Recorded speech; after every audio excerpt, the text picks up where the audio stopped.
तो कुछ चीजें हम फिक्स भी करेंगे तो वो जो है उसको नोट भी करते रहे हम लोग, तो कोई एक दो लोग उसको नोट करते रहे, है ना। तो कौन कौन कर रहा है? एक इधर से कोई कर रहा है, एक इधर से कोई। हाँ, कौन कर रहा है? नैतिक भाई इधर। इधर कौन कर रहा है? आप कर रहे हो? ठीक है, चलिए तो चर्चा हम यहां से शुरू करते हैं कि हमारे पास एक शब्द है मूल्यांकन, जो हम स्कूल में यूज करते हैं, और दूसरा शब्द है परीक्षा, ये भी हम यूज करते हैं। इन दोनों शब्दों में आपको कुछ सिमिलरिटी दिखाई देती है, या ये कोई एक ही है, या ये अलग अलग? वो औपचारिक, वो अनौपचारिक ऐसा। जैसे परीक्षा औपचारिक और मूल्यांकन अनौपचारिक। और कोई अंतर बताइए?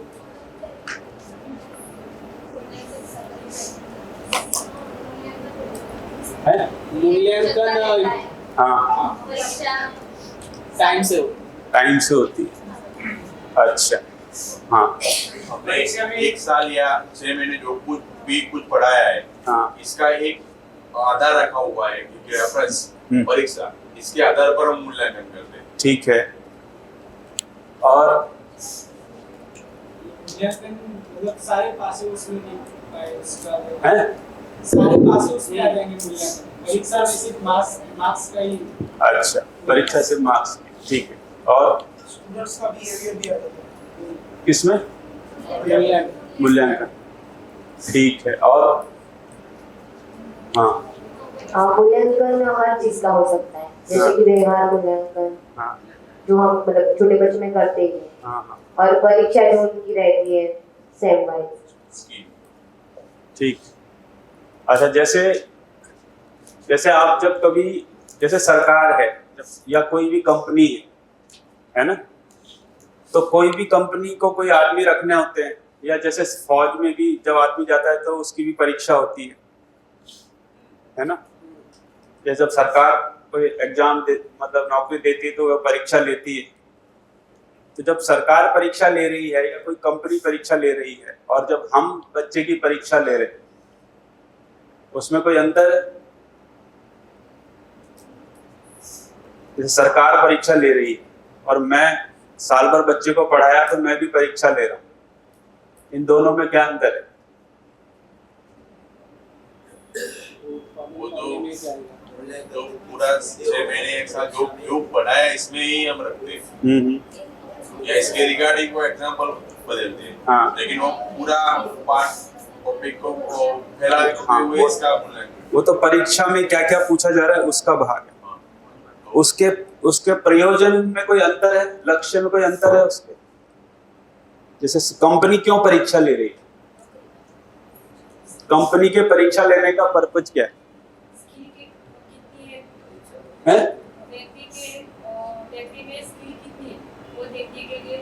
और वो स्किल क्यों देख रहा है, देख रही है कंपनी?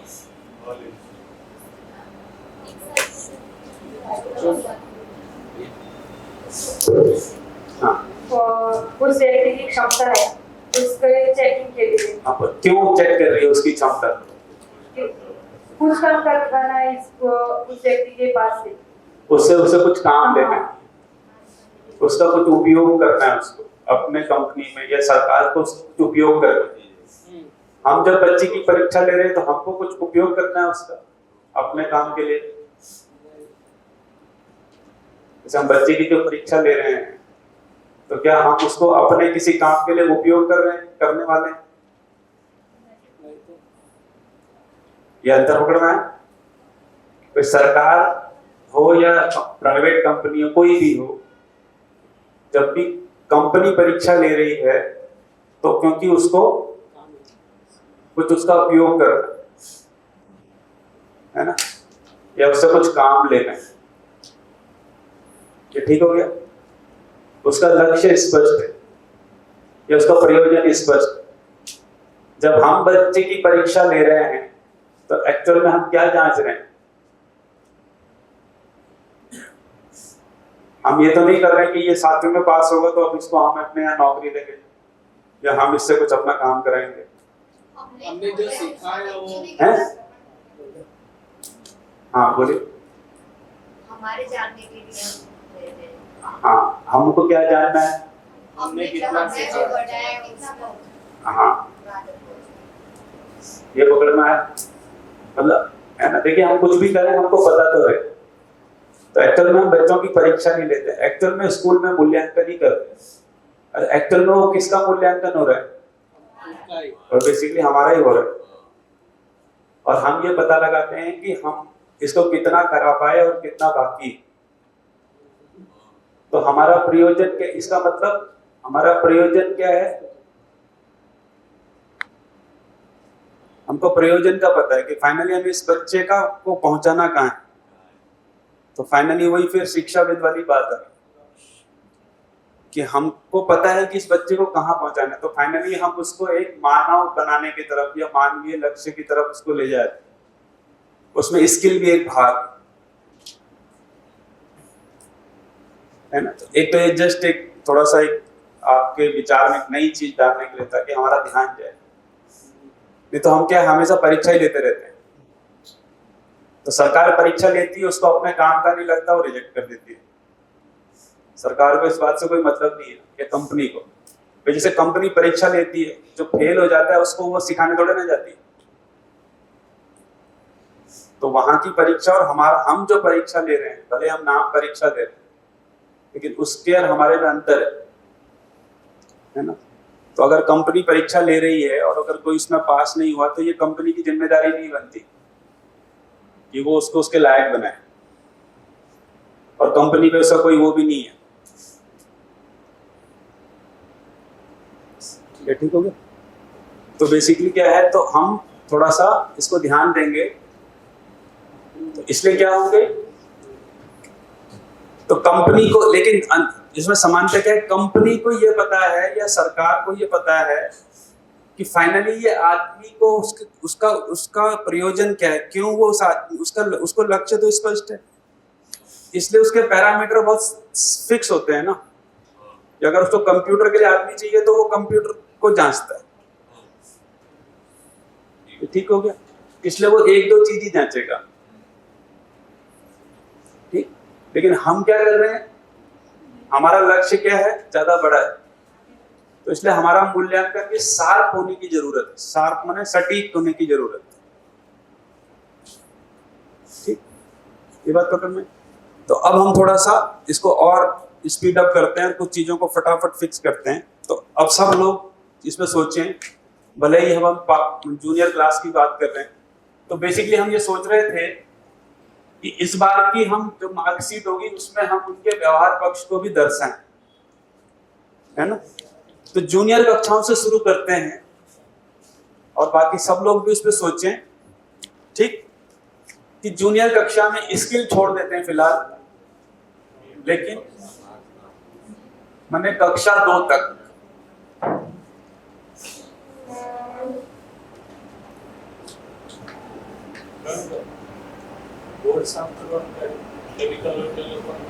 कक्षा 2 तक जो है व्यवस्थित साफ करना है ना, उसको हम क्या बोल रहे हैं, बेसिकली समझ पक्ष बोल रहे हैं। तो चाहे आप उसको व्यवहार नाम दे, क्या नाम दे, इधर हम कौशल पक्ष बोल रहे हैं।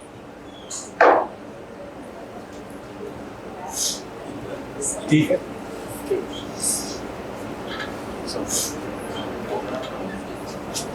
तो समझ में हम क्या क्या जांचना चाहते हैं, क्या क्या हम ऑब्जर्व करेंगे फिर,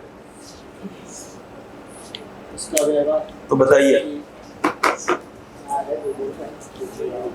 ये नहीं पढ़ने में आ रहा है? आ रहा है ना? तो बताइए क्या क्या जानना चाहते हैं बच्चे। जांचना का मतलब आप क्या क्या ऑब्जर्व करेंगे। वो हाँ बोले बोले। वो सबसे कैसे बात कर रहा है। हाँ संबोधन कैसा, हाँ, वो संबोधन सहयोग वाला पार्ट, संबोधन सहयोग, संबोधन चेक करेंगे सहयोग और सहयोग चेक करेंगे। और भैया इसमें क्या है, नंबर हम नहीं देंगे, हाँ वो तो ठीक है। नंबर नहीं देना क्योंकि सब ग्रेड या हाँ वो ठीक है, वो तो क्या उसको कैसे मार्किंग करेंगे वो बात की बात है, लेकिन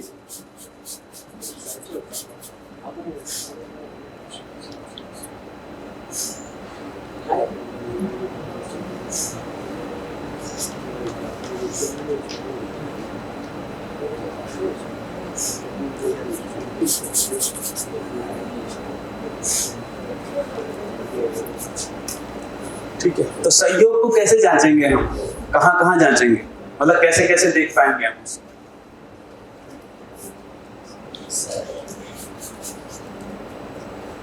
एक तो कहना मान रहा है वो भी एक सहयोगी है।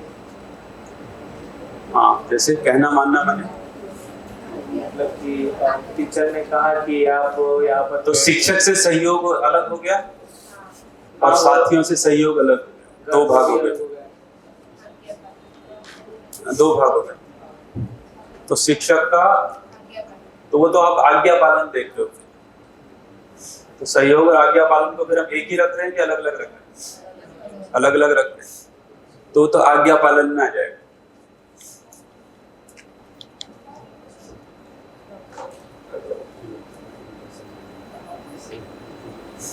और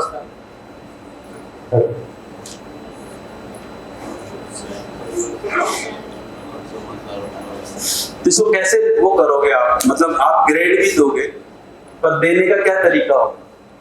सहयोग आज्ञा पालन के अलावा और क्या देखने वाले हैं?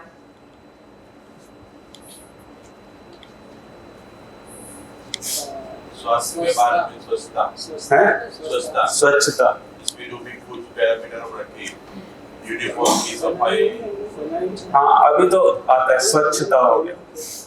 स्वच्छता में क्या देखेंगे हम उसका?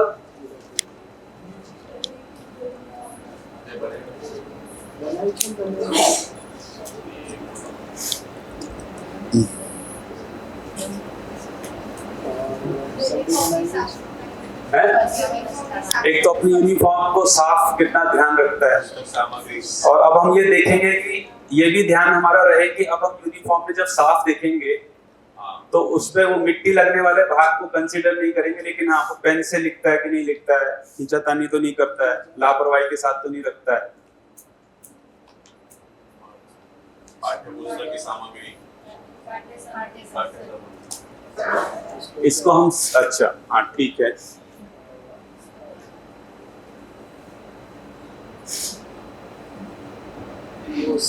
पाठ्य सामग्री है ना, पाठ्य सामग्री की क्या सुरक्षा या क्या बोलेंगे उसको, देखभाल।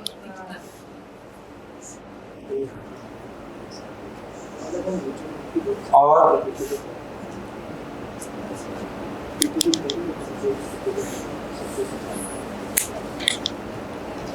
पहले लिस्ट दिखा देते हैं,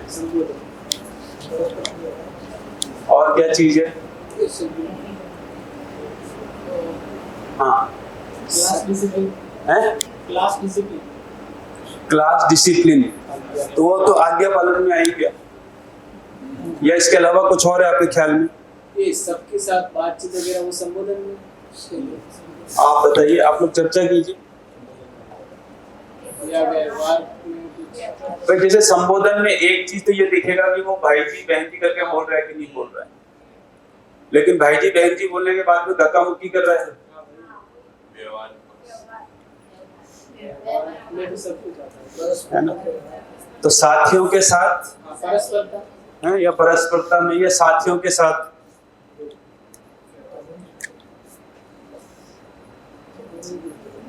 सहपाठी के साथ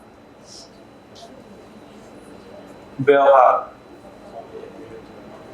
और है होमवर्क, होमवर्क को भी इसमें रखेंगे हम, हैं? वो तो आज्ञा पालन में आ गया। हाँ मतलब आपको क्लियर रहेगी जब हम आज्ञा पालन का क्या मतलब हुआ, जो भी कक्षा के हैं क्या बोल रहे हैं, टीचर की सभी बातें माननी है। हाँ, टीचर की सभी बातों को मानना, कि सही बातों को मानना।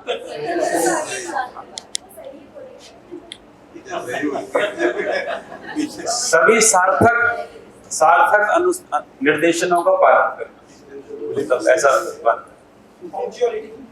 है। पंक्चुअलिटी नियमित पंक्चुअलिटी क्या मतलब हो? नियमित समय पालन हो गया। तो समय पालन और आज्ञा पालन में किसको रखोगे आप?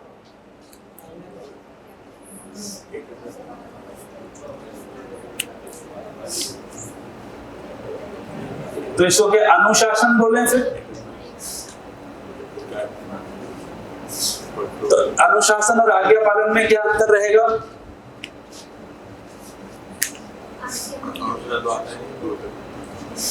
अनुशासन और आज्ञा पालन में क्या अंतर रहेगा?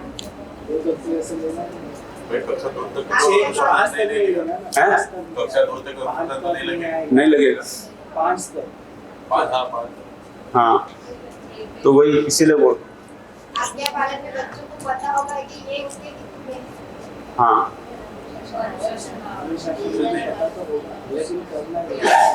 क्योंकि आज्ञा पालन करेगा तो वो अनुशासन ही है एक प्रकार का उसके लिए। तो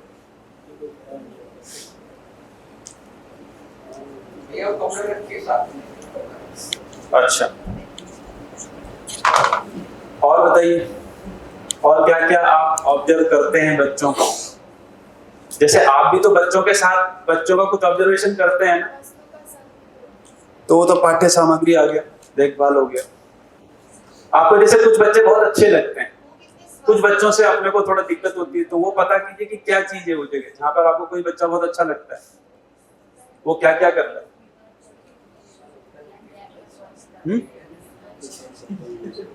और क्या क्या करता है? हैं? क्या भाव? उससे लगता है, उससे भाव ज्यादा होता है तो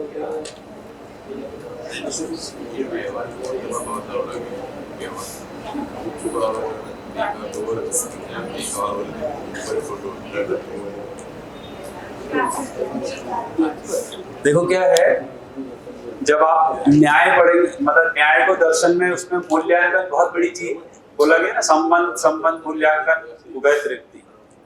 सटीक मूल्यांकन से संबंध सही होते हैं, संबंध अच्छे होते हैं, ठीक है। तो कई बार हमारे संबंधी को पता ही नहीं होता कि मैं उसमें क्या देख रहा हूँ, है ना, मैं क्या मूल्यांकन कर रहा हूँ उसे पता ही नहीं। मुझको लग रहा है कि मैं तो ठीक ही हूँ, और सामने वाला मुझे बता ही नहीं रहा है कि मैं तुम में ये देखना चाहता हूँ या ये देख रहा हूँ, ठीक। या मेरी कुछ अपनी कल्पना है मूल्यांकन को लेकर के, ठीक, सामने वाला मान लिया जाए उस तरह का नहीं है। तो मूल्य अपने को बहुत स्पष्ट रहे कि हम क्या ऑब्जर्व कर रहे हैं बच्चे।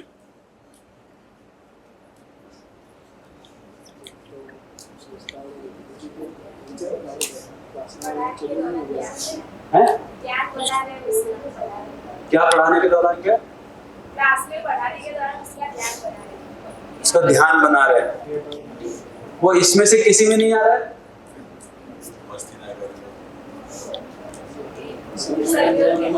हैं? तो सहयोगी है ना। तो जो शिक्षक, तो इसका मतलब अब देखिए हमने 2 जगह कर दिया बात। तो हमको स्पष्ट रहे कि जब हम इस सहयोग को देख रहे हैं तो हम शिक्षक के साथ देख रहे हैं, और जब हम सहपाठी के साथ व्यवहार देख रहे हैं तो वो भी सहयोग ही हुआ, लेकिन अब हम उसको व्यवहार के रूप में अलग देख रहे हैं ताकि हम इसको मिक्स अप ना करें।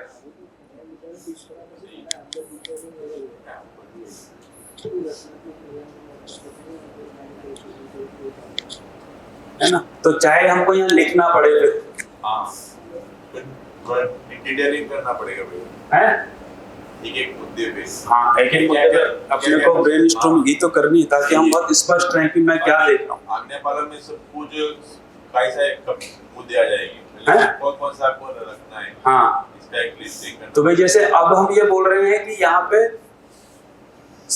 है ना, संबोधन सबके साथ ही देख रहे हैं, सहयोग अभी हम यहाँ शिक्षक के साथ देख रहे हैं कक्षा 2 तक, और बाकी जो सहयोग देख रहे हैं फिर वो सहपाठी के साथ व्यवहार देख रहे हैं, है ना। तो वो लेना देना कर रहा है ठीक से कि नहीं कर रहा है, वो भी व्यवहार का हिस्सा है।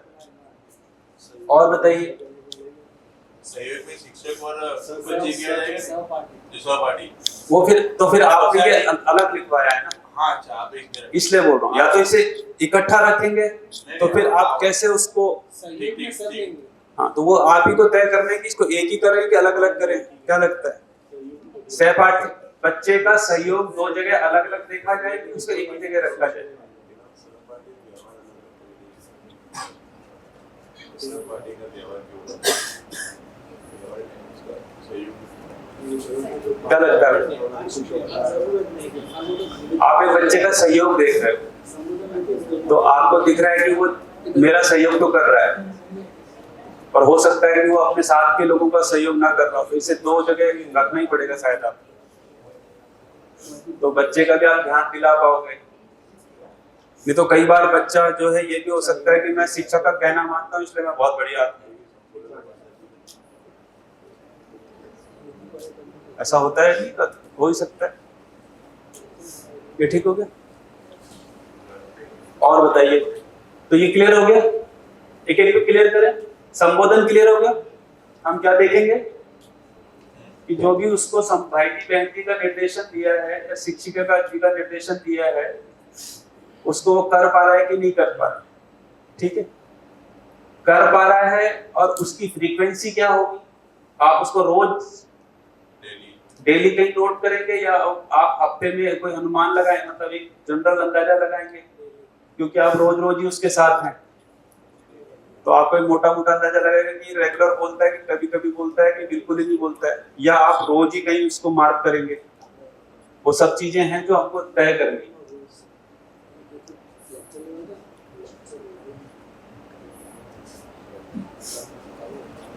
बताइए क्या बोल रहे हैं, क्या बात हो रही?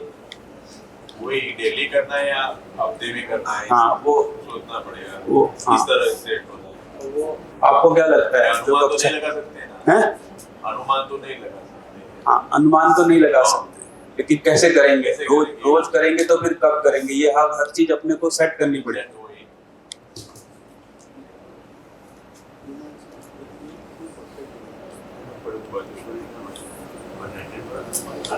और इसके अभी तो पहले ये देख लेते हैं कि इसके अलावा कुछ और हैं मुद्दे जिन पे आपको उन्हें देखना है, या 6 ही जगह पे देखना है या कोई और 7वीं जगह दिख रही है आपको? है देखभाल और सदुपयोग अलग अलग है, कैसे बताओ? अब माइक ले लो, माइक ले लो। जैसे वो अपनी बुक की देखभाल तो कर रहा है, लेकिन क्या हुआ वो उसमें कोई है नॉट उसकी देखभाल तो कर रहा है, लेकिन उसके थोड़े पत्ते बच गए तो वो उसका सदुपयोग नहीं कर रहा। तो एक तरफ से उसकी देखभाल की लेकिन उसका सदुपयोग नहीं किया। अच्छा आप लोग बताइए, ये दो अलग अलग करने हैं क्या? ये तर्क कैसा है कि देखभाल करना और सदुपयोग करने को हम एक ही जगह रखें कि अलग अलग जगह रखें? जैसे कि एक नॉट है, एक कॉपी है, तो उसने उसको उसकी देखभाल की, उसको भरने नहीं दिया, लेकिन वही नॉट उसके 10-12 पन्ने छोड़ दी और फिर उसको वापस उपयोग में नहीं लिया, तो वो तो उसने देखभाल की लेकिन सदुपयोग तो नहीं किया ना उसने। देखभाल करने से सदुपयोग हो जाएगा। बाकी लोग बताइए हैं? हाँ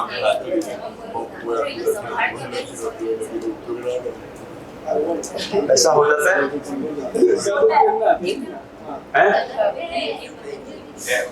पूरा बच्चों को पहले से ही बोल देते हैं कि आपको ऐसे पेज मतलब छोड़ने नहीं है हाँ। बीच में।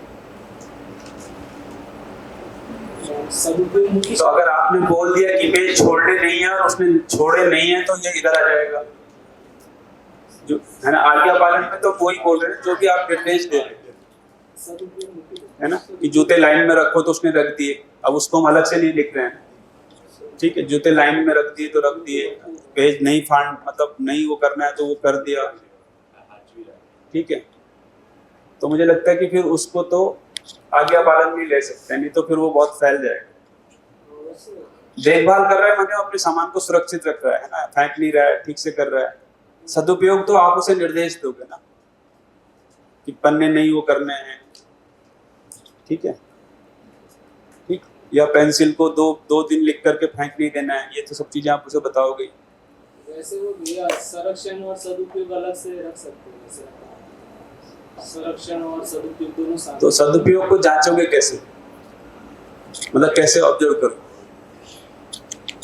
कितनी सामग्री है वो लिस्टिंग करना पड़ेगा, अगर वो करना है।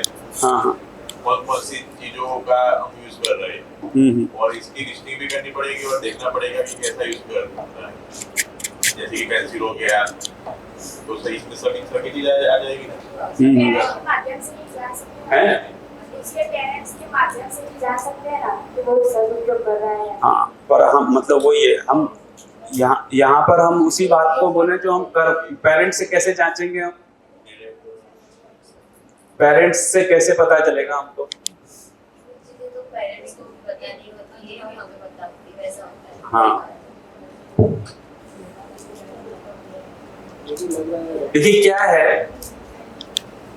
अभी छोटे बच्चों के लिए सदुपयोग बेसिकली आज्ञा पालन में आएगा, क्योंकि उनको सदुपयोग की कोई अभी वो नहीं है, क्या है ना, वो तो टीचर उसको बताएगा कि इसका क्या करना है, इससे क्या नहीं करना है ना, इसको कैसे करना है। और अगर हम आप बताइए सदुपयोग को अलग रखना है तो वो भी एक बात है। और कहां कहां उसको देखोगे फिर?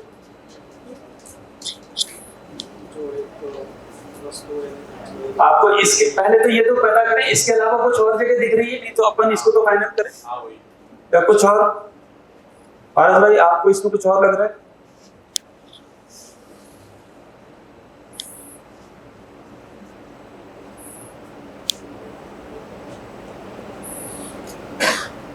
इतना काफी लग रहा है, लेकिन उसका कुछ डिटेल एक करें बस। हाँ, तो अब एक एक पे थोड़ा चेक कर लेते हैं। तो एक तो ये पक्का हो गया कि ये करना है, ठीक है, ये नोट हो गया। अब सवाल ये है कि संबोधन को आप कहीं मतलब कैसे नोट करेंगे? एक अपने माइंड में ही नोट करेंगे और हफ्ते में कहीं उसको देंगे या रोज देंगे, कैसे करेंगे उसको? क्योंकि वो व्यवहारिक होने की जरूरत है ना, नहीं तो फिर वो निकल जाता है। उसको कब करेंगे आप?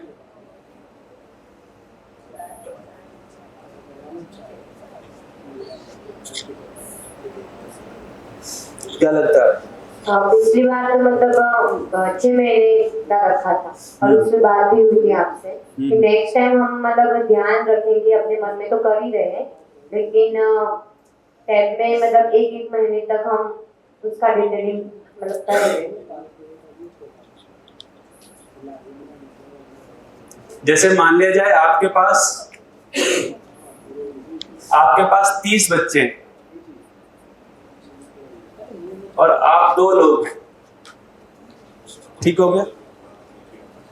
तो 2 लोगों को इन 6 मुद्दों पे मान लिया जाए बैठ के चर्चा करनी है, हर एक बच्चे का। मान लिया जाए ए नाम का बच्चा, बी नाम का बच्चा, तो अब आप ए बच्चे के बारे में आप दोनों, क्योंकि आप दोनों ही हो जो रेगुलर्स को देख रहे हैं, तो रेगुलर्स को देख रहा है तो भाई संबोधन कैसा रहा, ठीक है, तो संबोधन कैसा रहा, तो आप दोनों के बीच में चर्चा होगी और आपको लगेगा कि ये ए के लेवल का या बी के लेवल का, जो सहमति बनेगी फिर वो वहां दर्ज होगा,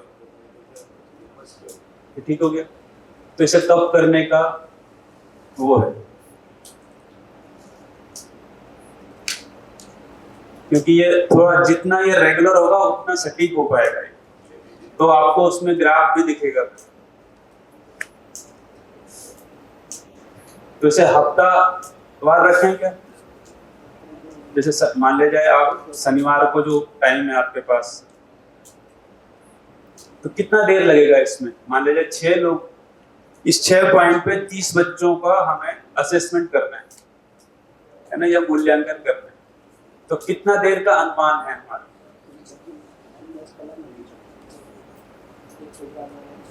कुछ अंदाजा बताइए। 30 बच्चों के बारे में 2 लोगों को ये 6 मुद्दों पे बात करनी है कि तुमको क्या लगता है संबोधन में ये कितना रहा, और उसका कुछ ग्रेडिंग सोचेंगे हम, ए से लेके डी तक सोचेंगे मान लिया जाए। मेरा एक क्वेश्चन है इसमें कि जब तक उनको संबोधन वाला हम मतलब बताएंगे उसके बाद वो करना शुरू करेंगे, तभी से मूल्यांकन वाला जो स्टार्ट होता है, तो सारी चीजें शायद एक साथ ना हो पाए। जैसे कि संबोधन पे मतलब थीम वाला जो बताया था, तो वैसे पहले संबोधन लेते हैं, फिर हमें लगा नहीं इस पे मतलब बच्चे अच्छी तरह से मतलब जुड़ गए हैं, कुछ मतलब थोड़ी गलती हो रही है लेकिन वो हम बताते रहते तो वो बाद में सीख मतलब वो चलता ही रहेगा उनका। और उसके बाद हम सहयोग वाला तो वो भी चलता रहता है, लेकिन आज्ञा पालन में मतलब जो अलग अलग से जैसे अपनी बॉटल वाला जो मैंने बताया जूते ठीक से रखना है, तो उसमें मतलब 1 वीक तक हम लेते हैं पहले, तो फिर सारी चीजें का एक साथ मूल्यांकन कैसे करें हम? हाँ ये भी ठीक है। तो पहले हम थोड़ा इसको देख लेते हैं कि जब हम संबोधन बोल रहे हैं तो साथी और शिक्षक दोनों के लिए जो संबोधन है वो देख रहे हैं, ठीक हो गया। जब हम सहयोग देख रहे हैं तो फिर हम सहयोग और आज्ञा पालन को एक ही देख रहे हैं, अलग अलग देख रहे हैं। तो सहयोग कैसा और आज्ञा पालन कैसा? सहयोग में बच्चे और हमारी बात करें तो अगर कुछ सिखाना है और वो ध्यान से मतलब सुन रहा है या फिर देख रहा है और उसमें जो मतलब अपने को पता लगा अगर हमने आज्ञा पालन का सहयोग मतलब नहीं वो क्लियर होना चाहिए ना। तो यहाँ पर क्या है,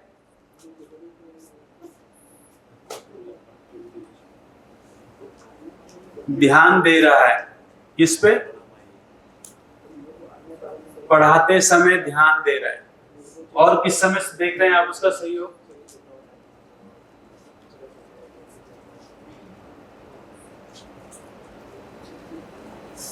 और किस समय देख रहे हैं? और कुछ हम उसे बता रहे हैं कि ये मतलब ऐसा करना है, नियम की बात रूल्स। तो फिर वो आज्ञा पालन को कैसे अलग कर पाओगे? नहीं, अभी तो ध्यान दे रहा है वही सहयोग हुआ, और अलग से हाँ, नहीं अपने कुछ बात है। क्योंकि हम फिर मिक्स नहीं करें उसको। हाँ, वो दूसरा वाला जो सब आज्ञा पालन नहीं आ जाएगा। तो मुझको तो ऐसा लग रहा है कि ये 2 बेसिकली एक ही जगह पे आ रहे हैं, बाकी लोग ये क्लब हो जाएगा।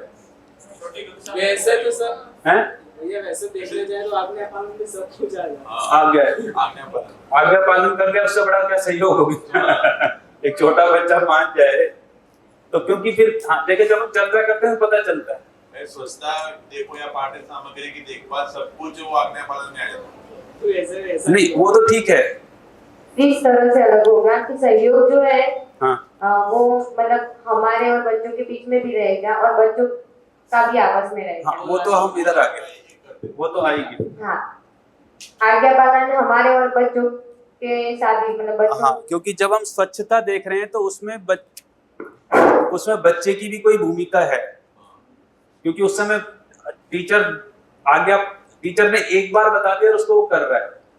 पर जब हम यहाँ पे आज्ञा पालन बोल रहे थे पढ़ाते समय, मैडम ने बोला कि इधर देखो, वहां पर बैठो, वहां अपनी जगह में बैठ के काम करो, ये सब आज्ञा पालन और सहयोग का ही भाग है। कि आपने उसको बोला यहाँ पे बैठो, वो उधर चला गया, है ना, उसको बोला उसके साथ बैठ तो उधर चला गया। यही तो है जो है ना।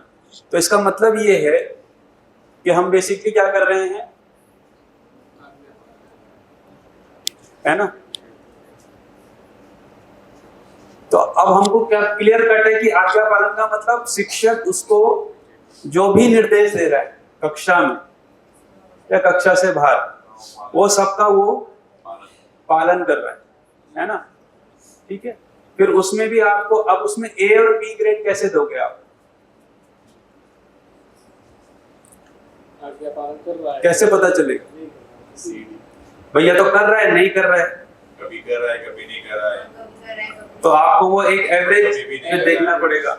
या एक बच्चा है जो एक बार में कर दे रहा है, एक बच्चा है जो 2 बार में कर रहा है, एक बच्चा है जो 3 बार में कर रहा है, ऐसे भी बच्चे होते हैं। बच्चे जो एक ही कर रहा है, एक वो होगा जो करेगा ही नहीं,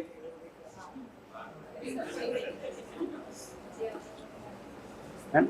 हाँ, तो इससे क्या होगा कि जब आपको पता चलेगा तो फिर अब ये जो मूल्यांकन किया, मूल्यांकन के आधार पे योजना बनती है, इसलिए ये परीक्षा नहीं कि ये नहीं कर रहा है तो इसके लिए क्या योजना बनाई जाए, इसलिए वो मूल्यांकन को सटीक होने की जरूरत है। तो क्या हो गया, आज्ञा पालन माने शिक्षक के निर्देशों का पालन,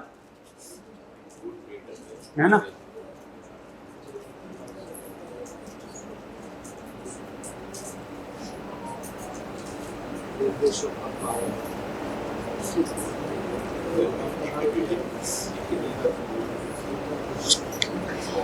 सहज पालन, सहज पालन माने आराम से कर रहा है, अपने को बहुत धक्का नहीं लगाना पड़ा।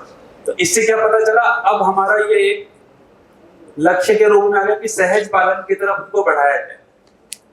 तो ये जो सहज पालन कर, अब उनको ये भी पता चलेगा कि हम प्रोत्साहन किधर करेंगे।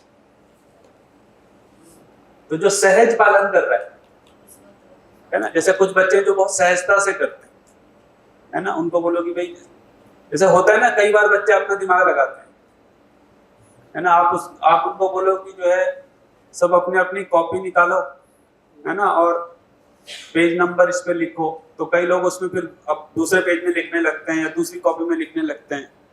ऐसा उनका सुनने में बहुत वो होता है। तो निर्देश का पालन का मतलब ये हो गया कि उस पे वो ठीक से उसको कर पा रहा है। तो हमको चेक क्या करना है कि वो सहजता से कर रहा है कि नहीं कर रहा है।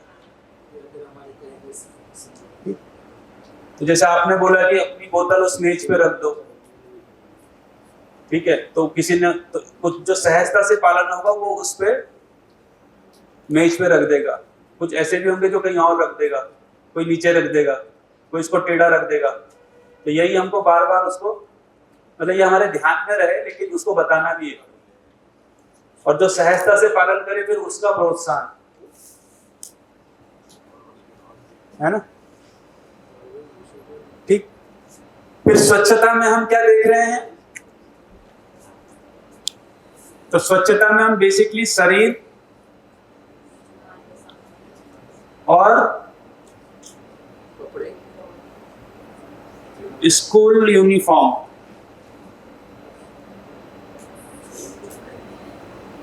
एक शिक्षक के रूप में हमको अपनी भाषा भी थोड़ा ठीक करने की जरूरत है। जैसे जनरली हम बोलते हैं कि आज हम विदाउट ड्रेस आए, तकनीकी रूप से हम विदाउट ड्रेस नहीं आ सकते। विदाउट ड्रेस का मतलब होता है बिना कपड़ों के। ऐसी संभावना नागा साधु बने बगैर नहीं होती। तो आप विदाउट यूनिफॉर्म होता है।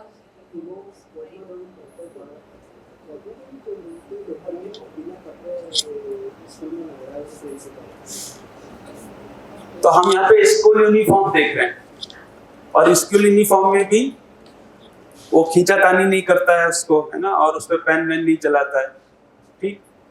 और अभी हम ये बोल ही रहे हैं कि अभी उसका मिट्टी के प्रति थोड़ा उसको हम कंसिडर नहीं कर रहे हैं। खेलते समय लग गई तो लगी गई, ठीक। पाठ्य सामग्री की देखभाल का क्या मतलब हुआ,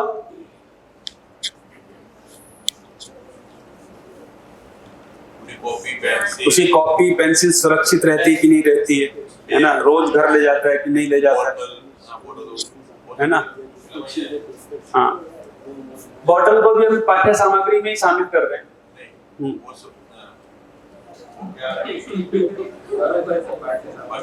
अब उसे जो कुछ है, तो बैग, पुस्तक, कॉपी, पेंसिल, रबड़, बोतल, इतनी चीजें हैं उसके पास। तो अब आप अगर चाहते हो तो इसका कोई डेमो आपको देना पड़ेगा, है ना, ठीक है, इसका डेमो देना पड़ेगा। कि बैग सही बैग का क्या मतलब है, पुस्तक सही रखने का क्या मतलब है ना। एक उसको ऐसे ही घुसेड़ देता है, एक उसको थोड़ा ठीक से रखता है ना, एक पुस्तक के ऊपर कुछ लिख देता है। ये धीरे धीरे उसको बताना, उसको तो पता ही चलना, ऐसा थोड़ी नहीं कि उसकी मतलब उसको बता ही नहीं रहे और हम जांच रहे हैं। ठीक, ये तो उसको बताना है कि भाई ये भी देखा जा रहा है। ठीक, और सहपाठी के साथ व्यवहार में क्या मतलब हुआ? एक बार जो यूनिफॉर्म के बारे में थोड़ी बात करें। हाँ, ये जो यूनिफॉर्म वाला है ना, हाँ, इसमें हम ये भी देखे कैसे पहना हुआ है बच्चे ने, कैसे मतलब? कि हाँ। बटन वगैरह बटन भी खुला है, जो किस्सा वो भी पड़ेगा है, सब रहता है बच्चे, और ये पूरा हफ्ता पूरे महीने में चलता है। और इससे यार हमें ध्यान कराना है उस पर। ये तेल का वगैरह दाग पड़ जाता है, इसमें कुछ ज्यादा घोल ऐसा अभी बड़े क्लास हाँ, तो वो तो है ही, वो तो स्वच्छता की बात है ही। जैसे मुझे लगता है कक्षा 3 से ऊपर ना, इसमें भी आई कार्ड भी आई जो होता है ना, हाँ आई कार्ड, हाँ, ये पाठ्य सामग्री में हम यूनिफॉर्म और आई कार्ड, यहाँ आई कार्ड को भी लिखते हैं। और क्लास 3 से ऊपर इन मुद्दों पे बच्चों से बात किया जाए, क्यों रखना है ऐसा? क्यों रखना है, और आपके रिजल्ट में ये दिखेगा।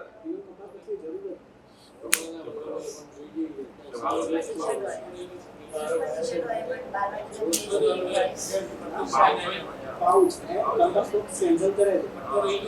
हां, कंपास बॉक्स कैंसिल करायचं. कोई जरूरत नहीं कंपास बॉक्स.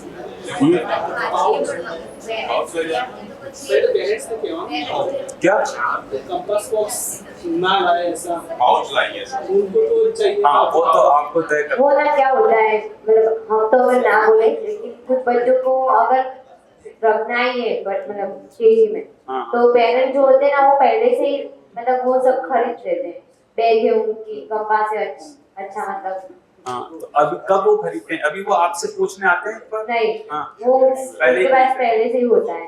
कुछ नोटबुक भी होती है उनके पास। अच्छा, कंपास बॉक्स से क्या वो है मतलब? वो ऐसे कंपास बॉक्स कई बच्चे मतलब Variety ऐसे अलग। हाँ वो अच्छा। कोई बहुत महंगा ला लेता है, कोई ऐसे सामान्य 10-20 का ला लेता कोई है. गेम वगैरह इसमें कोई गेम भी होती है आगे। हाँ। या फिर ऐसा अच्छा।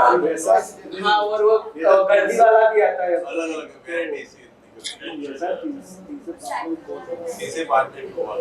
तो एक काम कीजिए, फिर इसको कहीं इसको नोट कीजिए कि भाई आप जब भी पेरेंट्स अब आएंगे आपके पास, एक पाउच आपके पास रहे दिखाने के लिए, और स्ट्रिक्टली बोला जाए कि ये स्कूल की पॉलिसी है, मतलब वो बकायदा है ना, भले ही उसको प्रिंसिपल साहब की तरफ से बोला जाए, पर स्पष्ट रूप से कहा जाए कि ये जो है अलाउ ही नहीं है स्कूल में, इस तरह का कोई भी कंपास बॉक्स जो है ना वो अलाउ नहीं है, या कोई भी ऐसी चीज है ना, जैसे वो कोई स्मार्ट वॉच भी है. स्मार्ट वॉच भी ला रहे हैं बच्चे। हाँ, तो इसको स्पष्ट तौर पे मना किया जाए।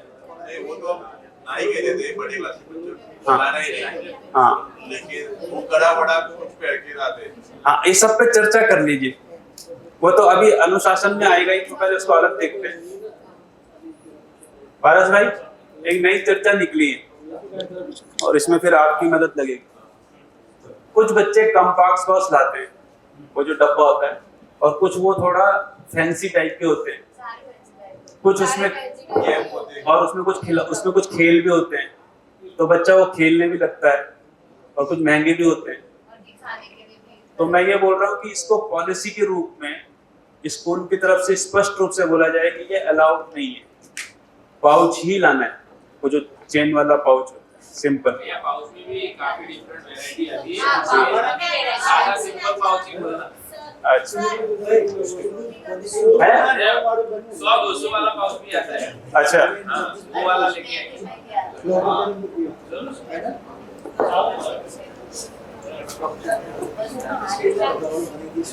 क्या करना है? पूरे बड़ा होता है। या इनको ये चाहिए? थोड़ी और बात है।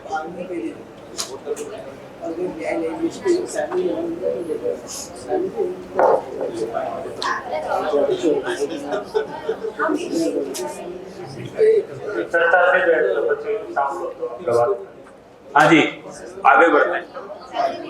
बताइए इसका क्या समाधान दिख रहा है आपको? उसमें ना एक भैया। दिक्कत आएगी। हमें दिक्कत होगी, वो पाउच हमारी कक्षा में नहीं चलेगा। अच्छा, छोटे बच्चे हैं ना, इसलिए वो नहीं चलेगा। तो उनके लिए बॉक्स ही चाहिए, हाँ, तो फिर वो हमको यही कहना से चाहते हैं कि कंपास नया दिला देंगे तो जाएंगे। लेकिन वो पाउच वाला नहीं चलेगा। अच्छा पाउच में पाउच भी चेन आती है ना, तो वो फिर खराब कर देते खराब कर सब देते हैं। अच्छा वो देख પેલા પાઉચ નો પેલા બટન વાળા પાઉચ આ કયું કે કોઈ કંપાસ મોગોળા આવે છે કોઈ સસ્તું લાવે છે બરાબર આપણે એવું કરવું પડે કે કીટ બની સ્કૂલમાં લઈ આપવાનું જે પી નતા વાળી બધી લઈ લેવાના બધા બાળકોને એક લાવે हैं? क्या क्या समाधान निकल रहा है? કિડ સ્કૂલ માં નહીં જાઓ। मतलब क्या है कि भैया ने बताया तकदीर भैया ने कोई मतलब कोई कंपास आता है इतना महंगा हाँ वो आता तो है। मैं समझ गया। तो हम स्कूल में से मतलब सभी के एक हरका मतलब एक सूत्रता जो मतलब एक क्लास में इनके हिसाब से हम स्कूल में किट बनाकर सब बच्चे को देते हैं। और वो जितनी मतलब आवश्यकता जरूरियात है सब जरूरियात पर ऐसा करने से फिर वो नया नहीं लेंगे, इसका आउट नहीं रखेंगे। अलाउ नहीं रखेंगे।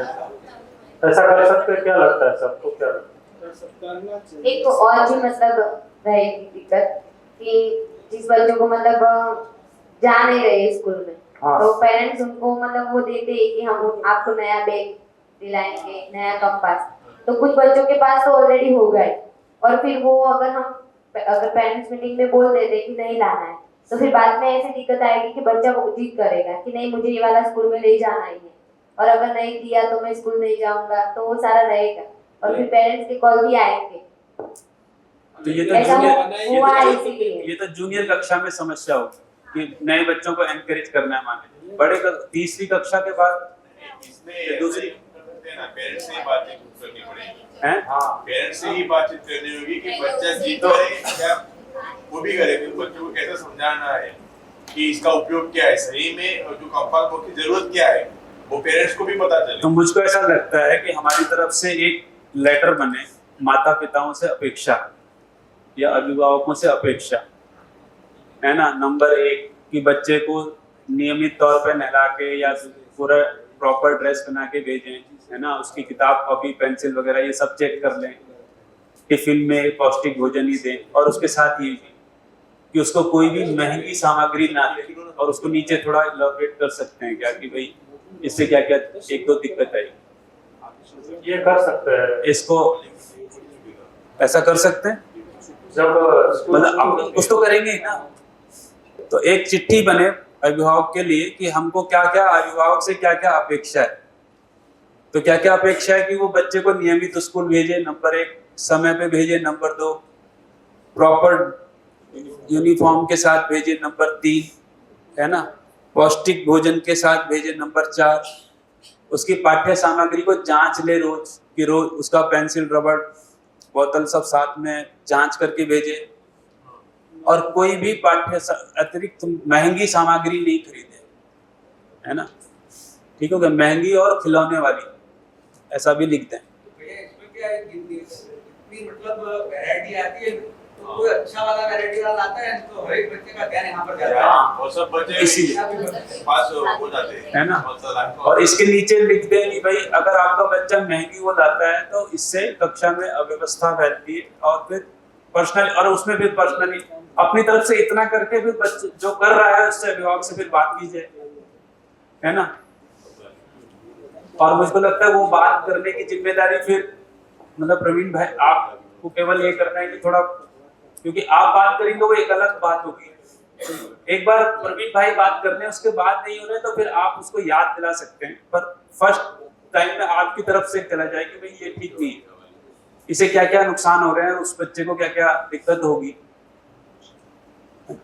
तो ऐसा लेटर बनाने की जिम्मेदारी किसकी, वो भी कहीं नोट कर लीजिए, कौन बना रहा है उसको। एक उनके क्लास के जो मतलब है हेड, हाँ मतलब कुछ नियम है जो बने ही हुए हैं ऐसे तो हाँ, उनकी अपेक्षा को लेकर तो उसको एक लेटर बकायदा लेटर पैड पे सर्टिफिकेट कर देंगे। एक स्कूल के लेटर पैड पे, हाँ। है ना, तो इसको ऊपर फिक्स कर लेते हैं। तो यामिनी बहन आप ही का नाम लिख देते हैं, ठीक है। और जब हम 10 जून को स्कूल आए तो उसका मैटर अपने पास क्या हो, तैयार हो, और वो फर्स्ट वीक में ही जो है ना, वो बकायदा प्रिंटेड जो स्कूल का लेटर हेड है वो प्रिंट के साथ और आपके साइन के साथ चले जाए कि अभिभावकों से हमारी ये अपेक्षा है। अगर भैया अगर ऐसा कोई पेरेंट से कोई ऐसा जिद करता है कि हम अपनी तरह से लाते हैं या ऐसा भी कोई लाता होगा तो शायद अपने से हैंडल ना हुए तो शायद किसी से और से बात करा पाए। हाँ, तो इसीलिए तो है ना, प्रवीण भाई हैं, पारस भाई हैं, या कोई और भी जो भी, ऐसा करें क्योंकि कॉल भी आ हाँ, वो तो खैर इसीलिए वो काम फिर मैनेजमेंट टेबल पे ही जाए, कर सकते हैं। ठीक है। और जिसको ज्यादा ही पैसे की वो हो रही है, बोला फिर सबके लिए खरीदो, नहीं ऐसा आया है भाई आपके पास कुछ ज्यादा ही है तो भैया ये बच्चे परेशान हो रहे हैं, आपका बच्चा ही परेशान हो रहा है, तो ये सब खरीद दो। भैया ये मैं आपको एक टेलीग्राम का लिंक भेजता। हाँ, इसको खोलूं? हाँ, उसको आप लेटर कैसे आप लिख सकते हैं तो एक सबको मालूम हो।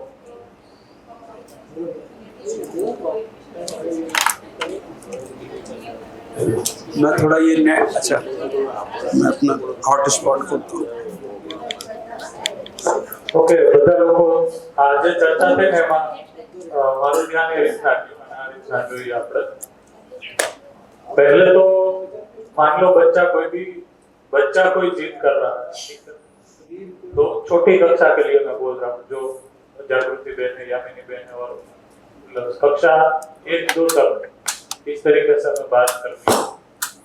तो इससे पहले भी हमारी बात हुई है कि हमें जो चीज एक निष्कर्ष के साथ पता चली है कि ये ठीक नहीं है, ठीक है, और ऐसी कोई भी चीज हो रही है तो एज ए अभिभावक स्नेहपूर्वक, देखिए इसमें स्नेह वाला भाग है वो इम्पोर्टेंट है। बच्चा है ना वो जिद से नहीं माने, उससे कोई चीज है वो आकर्षित कर रही है और आप उसे डांट के बोलेंगे, ऊंची आवाज से बोलेंगे, इसका इफेक्ट नहीं होगा। पर आप स्नेहपूर्वक बोलेंगे ना कि और आप ऐसा लगाएंगे ना कि ये तो आपकी टीचर को यानी आपकी शिक्षिका जी को है वो ठीक नहीं लगता है, ये तो ठीक नहीं है बेटा जी, ये वाला बारंबार है वो आपको अनुरोध करना है, आपको इस विधि से इसको डिस्करेज करना है, अनुमोदन नहीं देना है इसको। जब भी मान लो कोई बच्चा ऐसा लेके आता है और सब बच्चे है वो गोला लगा कर वो लग जाते हैं और बैठ जाते हैं, मान लो ये हमारे लिए एक नया अवसर है चीजों को बढ़ाने के लिए, ऐसा समझ लीजिए। आप ऐसे ही मतलब कोई अवसर नहीं है और पढ़ा रहे हैं और जब ऐसा कुछ होता है तब आप किस तरीके से पढ़ाते हैं, ये आपके पास अभी चीजों को सदुपयोग पढ़ाने का अवसर आ गया। तब हमको ऐसा नहीं देखना है कि सिलेबस में पहले तो संबोधन है, तो ऐसा नहीं, सदुपयोग हम कैसे पढ़ाए, तो हम बच्चों को लेकर बैठ गए, आधा पौना घंटा आराम से इसके ऊपर चर्चा ही कर, ये चीजों का सदुपयोग क्या है, और सब बच्चे सुन रहे हैं कि ये एक बच्चा है वो कोई अच्छा कंपास लेके आया है और शिक्षिका जी है वो उसे डिस्करेज कर रही है, पसंद नहीं आ रहा, ये सुन रहे हैं सब बच्चे, ये सही नहीं, ये सुन रहे हैं। तो माँ बाप भी बोलेंगे ना, फिर भी अगर आपका स्नेह बड़ा है ना तो आप जीत जाए। हाँ, वो तो है, आपको डिस्करेज करना है चीजों को। और दूसरा, अभिभावक जो भी ये जोर लगाते हैं कि हम अपने पैसे से ये वो, ठीक है, फोन भी आते हैं, तो आपको फोन पे एक मिनिमम कन्वर्सेशन, हमारा शाला का जो एक मैनेजमेंट यानी हिंदी में क्या कहेंगे, उसका जो निर्णय है वो ये है, व्यवस्थापन का निर्णय ये है, और आपको इसका તમારા અનુસાર સન્માન કે આદર કરવું જોઈએ। આનાથી બાળકો અત્યારે તો છે તમે આપી શકો છો એવી ચીજ માંગે છે, કાલે ઉઠીને કદાચ ના આપી શકો એવી ચીજ આપે, આ ભણવાનો જ વિષય છે એટલા માટે અમે કરીએ છીએ। અને અમે અમે ઈચ્છીએ છીએ કે તમે આવો, આપણે રૂબરૂ છે એ ચર્ચા કરીએ આની ઉપર. તો કયો તમે ક્યારે ફ્રી હશો, આપણે રૂબરૂ ચર્ચા કરીએ. લાંબી વાત ફોન ઉપર નહીં, નિર્ણય કહી દેવાનો અને રૂબરૂ બોલાવી અને પછી વાત કરવાની. અને એમાં પ્રવીણભાઈને બોલાવી લેવા, મને બોલાવી લેવું, જે હોય. એટલે અભિભાવકને છે ને એ કાઢા જ પાડી દેવા. જીદ ફોન ઉપર કઈ જીદ નહીં કરવાની.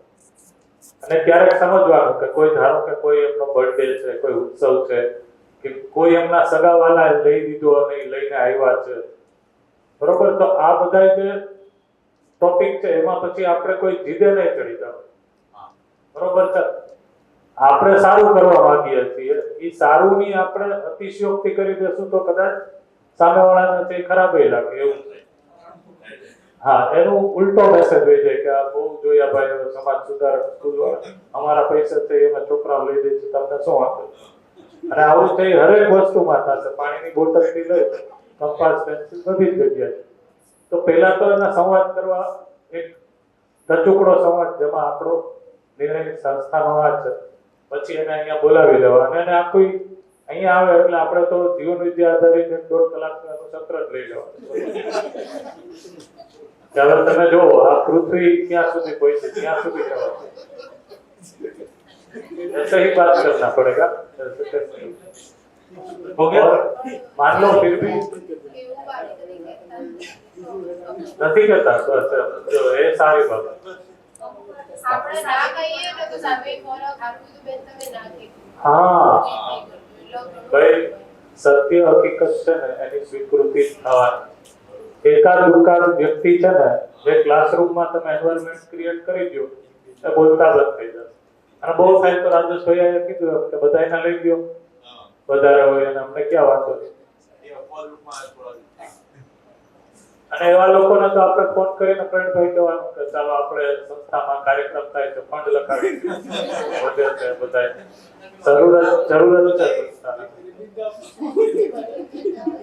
એટલે મારા ખ્યાલથી એવો કોઈ પ્રોબ્લેમ નહીં આવે, પણ આપણે ડિસ્કરેજની નીતિ રાખવી, બરોબર. અને 1 વર્ષ છે એ આપણે આ રીતના પ્રયોગ કરીએ, એના रिजल्ट છે एक साल के लिए हम नोट करते हैं. मान लो कोई एकाध दो ऐसे अपवाद है तो हम टीचर उसमें है वो उसको अनुमोदन नहीं दे रहे हैं, मतलब बच्चे के ऊपर कोई नेगेटिव इम्पैक्ट ना जाए वो हमें देखना है उसके कारण. ठीक है, बच्चा कुछ लेके आया और हम हर बार फिर उसका एग्जाम्पल नेगेटिव तरीके से, ये चीज अपने में है वो ठीक नहीं है. ऐसा स्नेहपूर्वक उसका ध्यानाकर्षण करवा दें, उससे काफी चीजें वो हो जाएगी.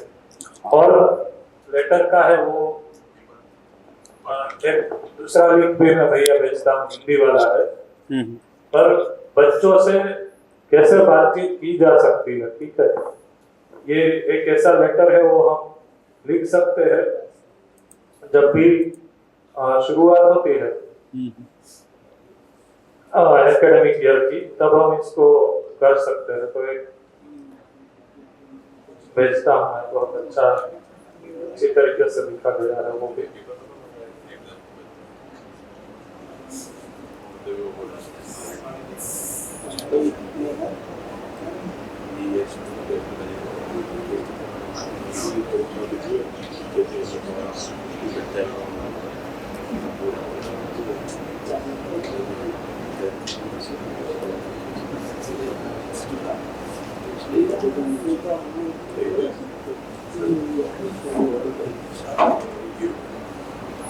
आपको भेजा था ना भैया, मैंने 1-to-1 या ग्रुप में रखा था. नहीं, ये तो आपने मुझे पर्सनली भेजा. तो मैं आपको ही भेजता हूँ और फिर मैं ग्रुप में भी रख देता हूँ ताकि सब टीचर इसका जब भी फ्री हो इसका थोड़ा स्टडी कर लें.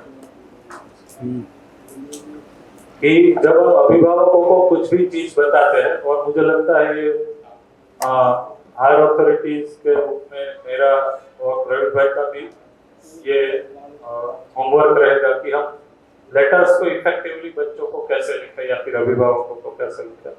तो आप में से ही कोई इसको ठीक से पढ़िए, जूम कर दीजिए और पढ़िए. एक चीजों को हम कैसे एलाबोरेट करके, या फिर बच्चों को जब जीजीएस शुरू हुआ तब एक अभिभावकों को ये लेटर लिखा था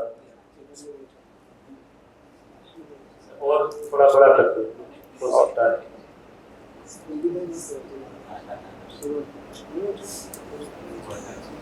पढ़ने में आ रहा है? हाँ, पढ़िए।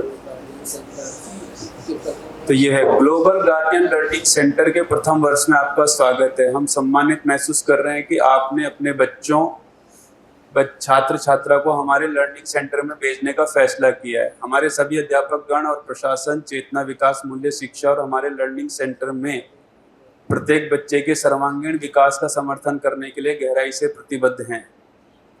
हम अभिभावक के रूप में आपके साथ मिलकर आपके बच्चों, छात्र छात्रा को समझदार मानव बनने में सहायता करने के लिए तत्पर हैं, जो परिवार, समाज और उन व्यवस्था में सामंजस्यता से भाग लेते हैं जो मानव जाति और प्रकृति के बीच सहअस्तित्व सुनिश्चित करते हैं। अभिभावकों के रूप में हमारी दृष्टि और उद्देश्य में हमारी साझेदारी और एकरूपता ही इस शिक्षा की सफलता को सुनिश्चित करेगी।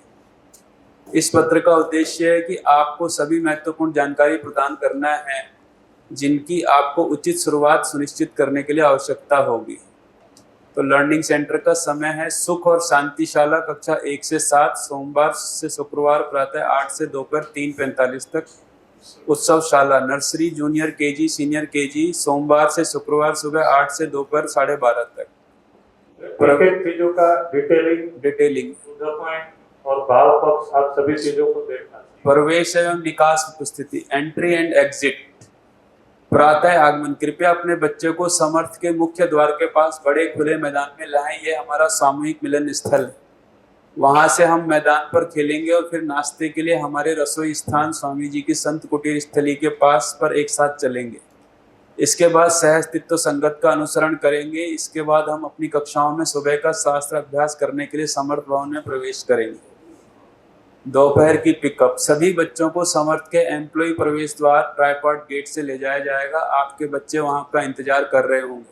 देखिए ये लाइन बहुत इंपॉर्टेंट है, मतलब ये भाषा जो है ना बहुत बढ़िया है। नहीं तो क्या है, जनरली केवल इतना बोल करके क्या है, क्योंकि हमारा ना आदेशी तरीका ही शासन का है। स्कूल वाले भी माँ बाप के ऊपर ऐसे ही हुक्म मारते रहते हैं, लेकिन ये लाइन सीधे मतलब आपके बच्चे वहां पर इंतजार करेंगे या कर रहे होंगे। नोट, हम बच्चों को समय के साथ तत्पर रहने के महत्व के बारे में बताने का प्रयास कर रहे हैं। इस मामले में आपका सहयोग बहुत मददगार है ना, ठीक है।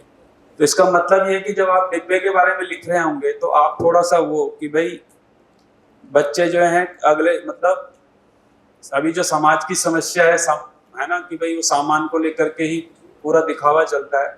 हम अभी से चाहते हैं कि बच्चे के अंदर वो दिखावे की प्रवृत्ति बंद हो, ये पूरी भाषा बनेगी।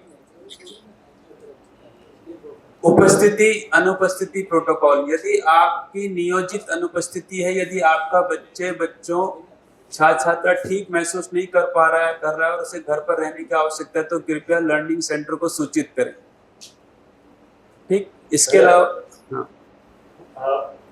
मैं ऐसा चाहता हूँ कि जो हिंदी वाला वर्जन है ना, हाँ, उसके अलावा गुजराती में आपको पहले भेजा था ना, वो एक बार ओपन करिए और इनमें से ही कोई व्यक्ति है वो गुजराती वाला पढ़े। आप है ना अपने लिए हिंदी वाला है वो, हाँ ठीक है, गुजराती वाला आप लोग ही पढ़िए। और तीनों लैंग्वेज में बनाया है। 20 स्टूडेंट है, 20 स्टूडेंट है वो 40 अभिभावक थे, उनके लिए 3 लैंग्वेज में है। यहाँ से शुरू पढ़िए, आप में सब पढ़िए।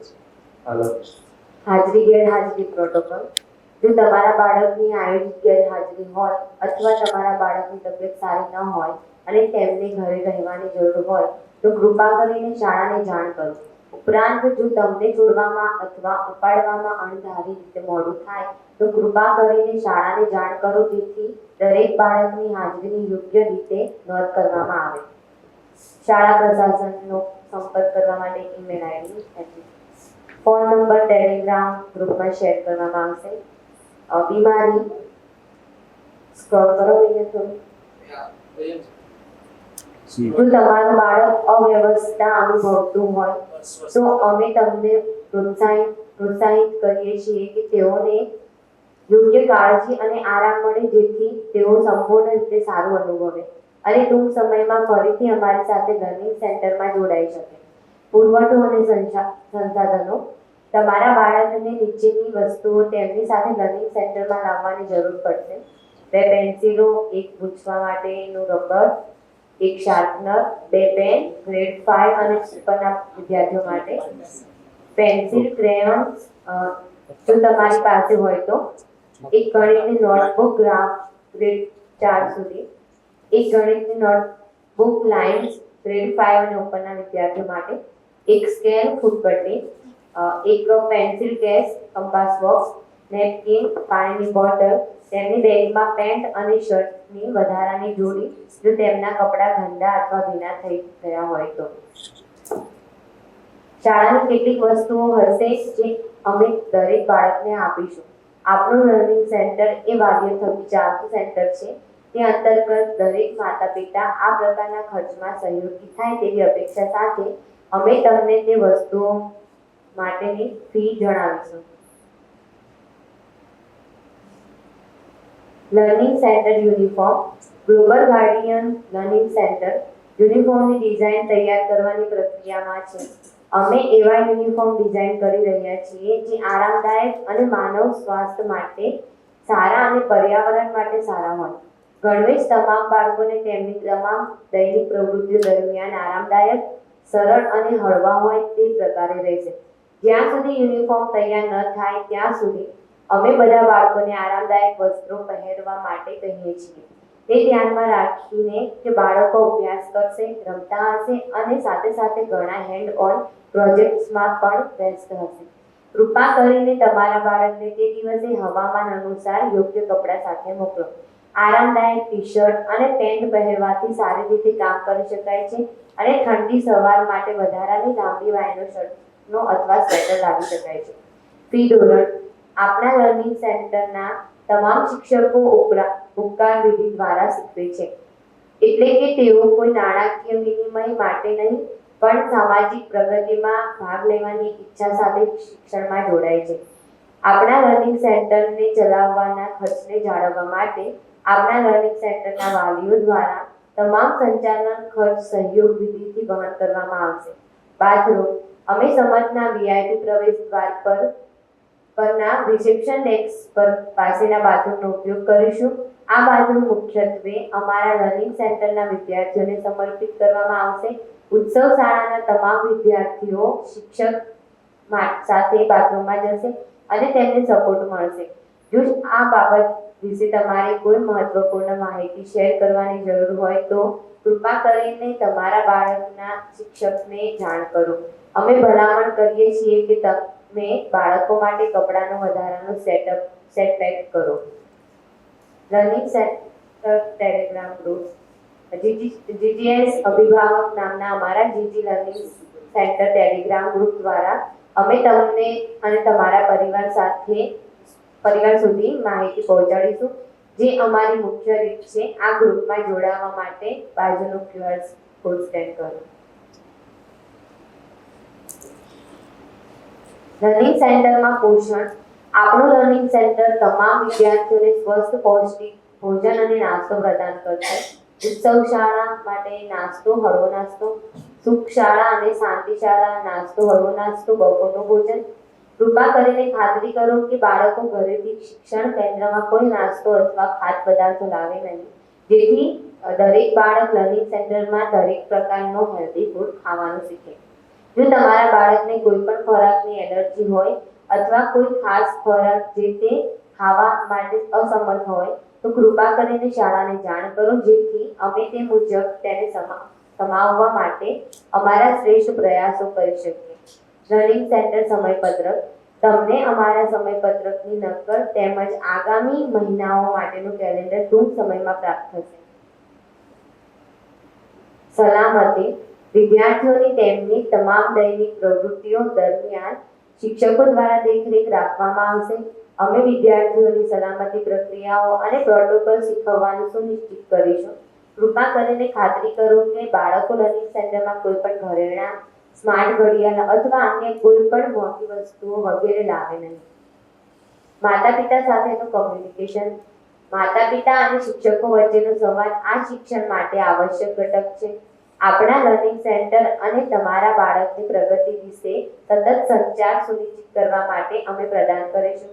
દરેક મહિનાના પ્રથમ થોડા દિવસોમાં શાળાનું માસિક ન્યૂઝલેટર, શરૂઆતમાં દર 2 મહિને વાલી શિક્ષકની બેઠકો, અમારી પ્રથમ મીટિંગ ડિસેમ્બરના મધ્યમાં થશે અને તમને ટૂંક સમયમાં તારીખોની જાણ કરીશું. વર્ષમાં 2 વાર ઔપચારિક રિપોર્ટ કાર્ડ. લર્નિંગ સેન્ટર અને ઘર પર સંબંધોને યોગ્ય રીતે સંબોધવા એ આપણા શિક્ષણ કેન્દ્રમાં યોગ્ય વાતાવરણ બનાવવા માટે એક મહત્વપૂર્ણ ભાગ છે. યોગ્ય સંબોધન આપણને દરેક સંબંધના હેતુને ધ્યાન પર લાવે છે, જે સંબંધોની ઓળખ અને સ્વીકૃતિ તરફ દોરી જાય છે. આ રીતે આપણે એકબીજાને સંબોધન કરીએ છીએ. વિદ્યાર્થીઓ તેમના શિક્ષકોને અધ્યાપિકાજી અને અધ્યાપકજી સંબોધનથી બોલાવે છે. શિક્ષકો વિદ્યાર્થીઓને બેટાજી કહે છે. વિદ્યાર્થીઓ એકબીજાને ભાઈજી બહેનજી કહે છે. મહેરબાની કરીને ઘરે આ સંબંધોનો ઉપયોગ થાય એ જોવા વિનંતી.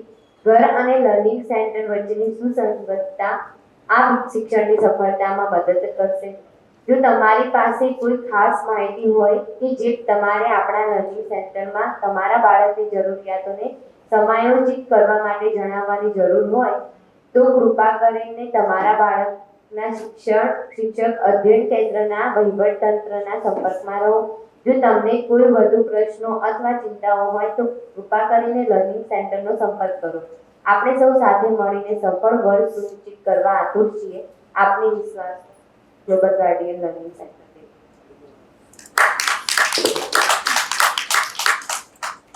એટલે કમ્યુનિકેશન એ કઈ રીતના કરવું અભિભાવકો સાથે બધી વસ્તુઓનું માઇન્યુટ ડિટેલ્સ આમાં સાહેબ એક મુદ્દા પર ધ્યાન દો.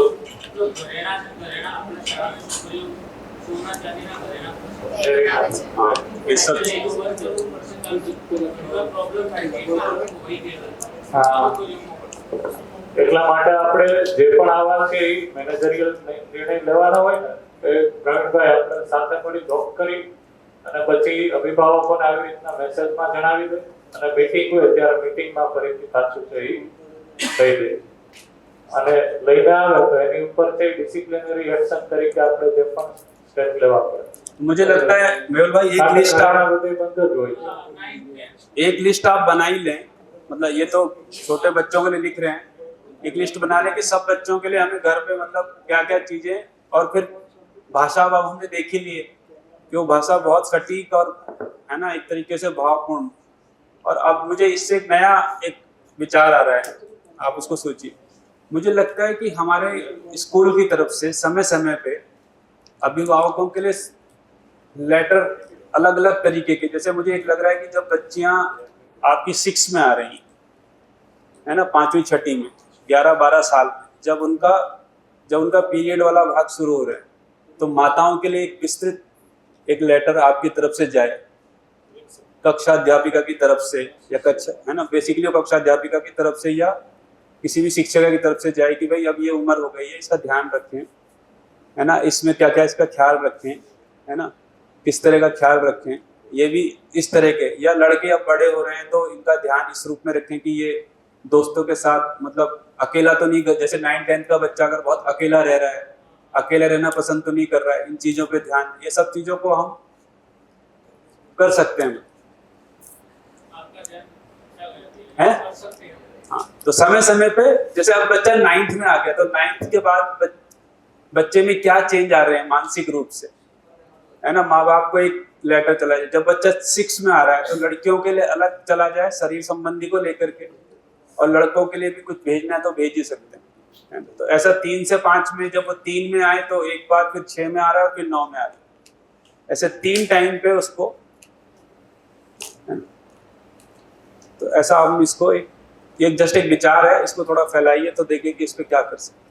जब स्कूल शुरू होती है तो स्कूल शुरू होने पर तो ऐसा लेटर है वो लिख ही सकते हैं जैसा ये है. हाँ, और हमारे पास एक फॉर्मेट और प्रोटोटाइप भी आ गया.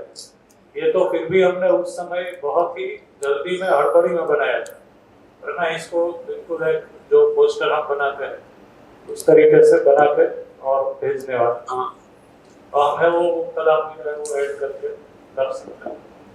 तो इस बार हम इसकी शुरुआत कर सकते हैं कि 9 तारीख को शुरू हो रहा है स्कूल, और कुछ चीजें हमने जो तय की है, जो शुरुआत में हमने लिख की थी डॉक्यूमेंट पे, आपसे डॉक्यूमेंट आ गई है, वो आप भेज दीजिए।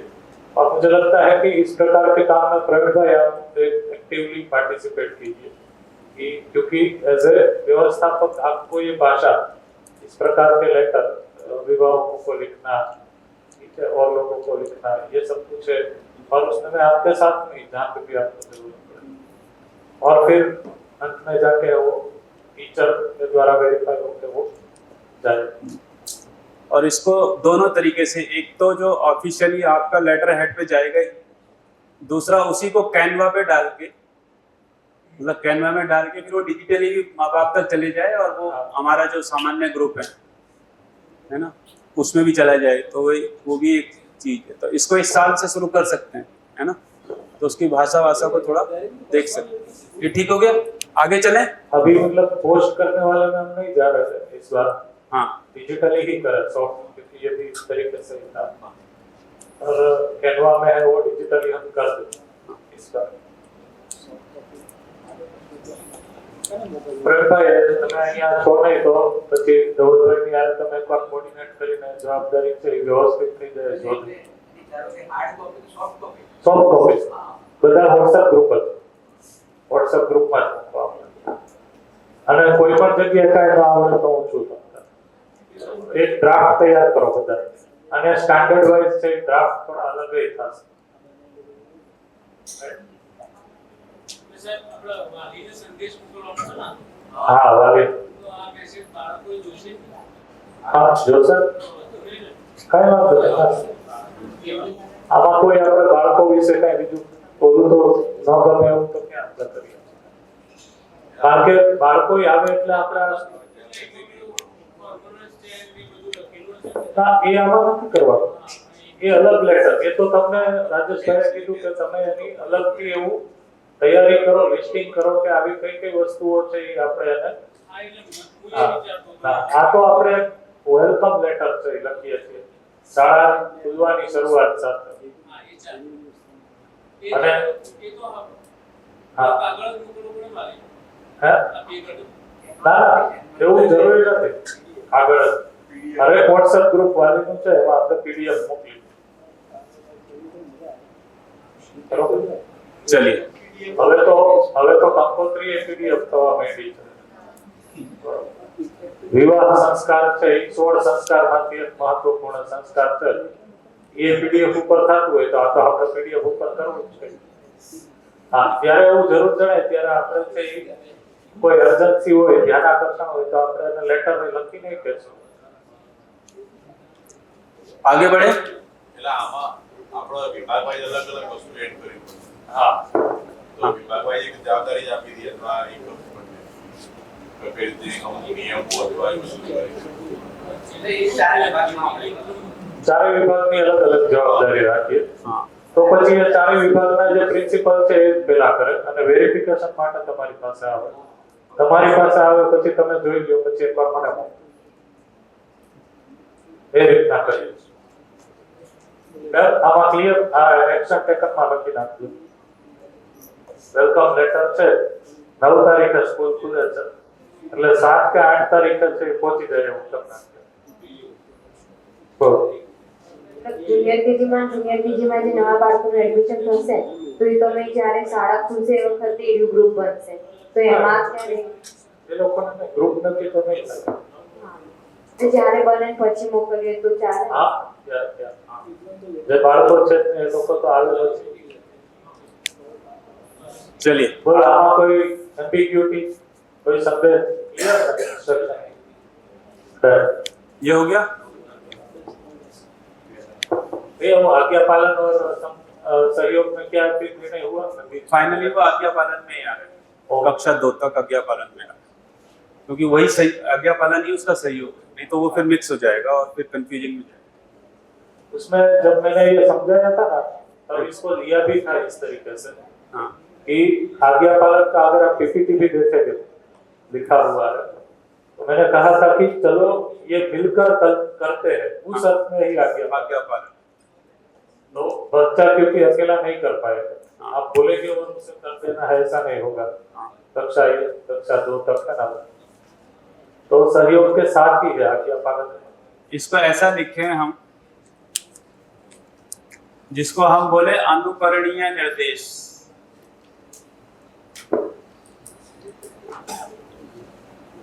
मतलब कौन से निर्देश का पालन हुई, चलो ऐसा करते हैं, इसलिए उसको अनुकरणीय निर्देश बोल रहे हैं फिलहाल। सहपाठी के साथ व्यवहार कब कब देख रहे हैं?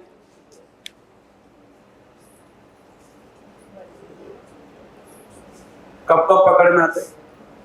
एक तो पढ़ने में, मतलब पहले हैं? पढ़ने में हाँ। अगर कुछ मतलब सिखाने के लिए बोल रहे हैं तो मतलब दूसरों बच्चों को हेल्प कर रहा है या नहीं। भोजन में, हाँ, फिर भोजन में भी, ज्यादा नहीं। फिर खेल मतलब मैदान पे जा रहा है तभी। भोजन में, खेल में और पढ़ाई में। पढ़ाई में, हाँ, पढ़ाई में। पढ़ाई में। तो पढ़ाई में किस तरह का सहयोग देख रहे हैं आप? पढ़ाई में किस तरह का सहयोग देख रहे हैं? क्या कर पाते हैं बच्चे? पीयर लर्निंग वाला बोल रहे हैं ना। अच्छा, हाँ, वो वाला मतलब वो कर रहे थे बच्चे। कर मतलब लेते। जिस बच्चे को आता है वो दूसरे बच्चे को सिखाने की जो भावना होती है ना, वो मैंने देखी हुई है करता है। सीनियर केजी में। तो वो ठीक। करता ही है, अगर मैं बोलती हूँ ना तो वो हेल्प करता ही है। तो बेसिकली अभी हमारे पास 2 3 4 5 पॉइंट हो गए। ठीक है, ये फिक्स हो गया। अब सवाल ये है कि इसकी फ्रीक्वेंसी क्या रहेगी, कब कब करोगे? हमारे पास 3-4 ऑप्शन है, मतलब रोज या हफ्तावार या महीनावार या फिर 6 महीनेवार या फिर आप सीधे साल भर में एक ही बार बैठेंगे। क्या सहज और व्यवहारिक क्या लग रहा है आपको, कब कर पाओगे? फिर से वही सवाल, मैंने जहां पर बात अटक गई थी कि अगर हम 30 बच्चों को लेकर के उसके 5 पॉइंट पे चर्चा कर रहे हैं तो कितना समय लगेगा?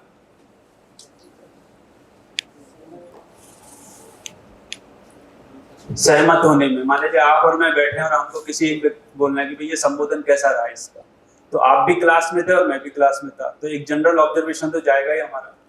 उसमें ऐसा तो नहीं होगा कि जमीन आसमान का अंतर होगा, ऐसा तो होगा नहीं, क्योंकि हम रोज, और अब हमको ये पता है तो इसलिए हम दोनों इस बात का ध्यान रख रहे हैं कि भाई हाँ, ये ऑब्जर्वेशन में हम जा रहे हैं। तो बताइए क्या लग रहा है? हमारे से ऑब्जर्वेशन होगा तो वो जल्दी हो जाएगा। तो मुझको ऐसा लगता है कि मेरा जो प्रपोजल है कि आप इसे आप साप्ताहिक करें, है ना, तो मुझे लगता है आधे से 1 घंटे का समय लगेगा आपको, है ना? सही।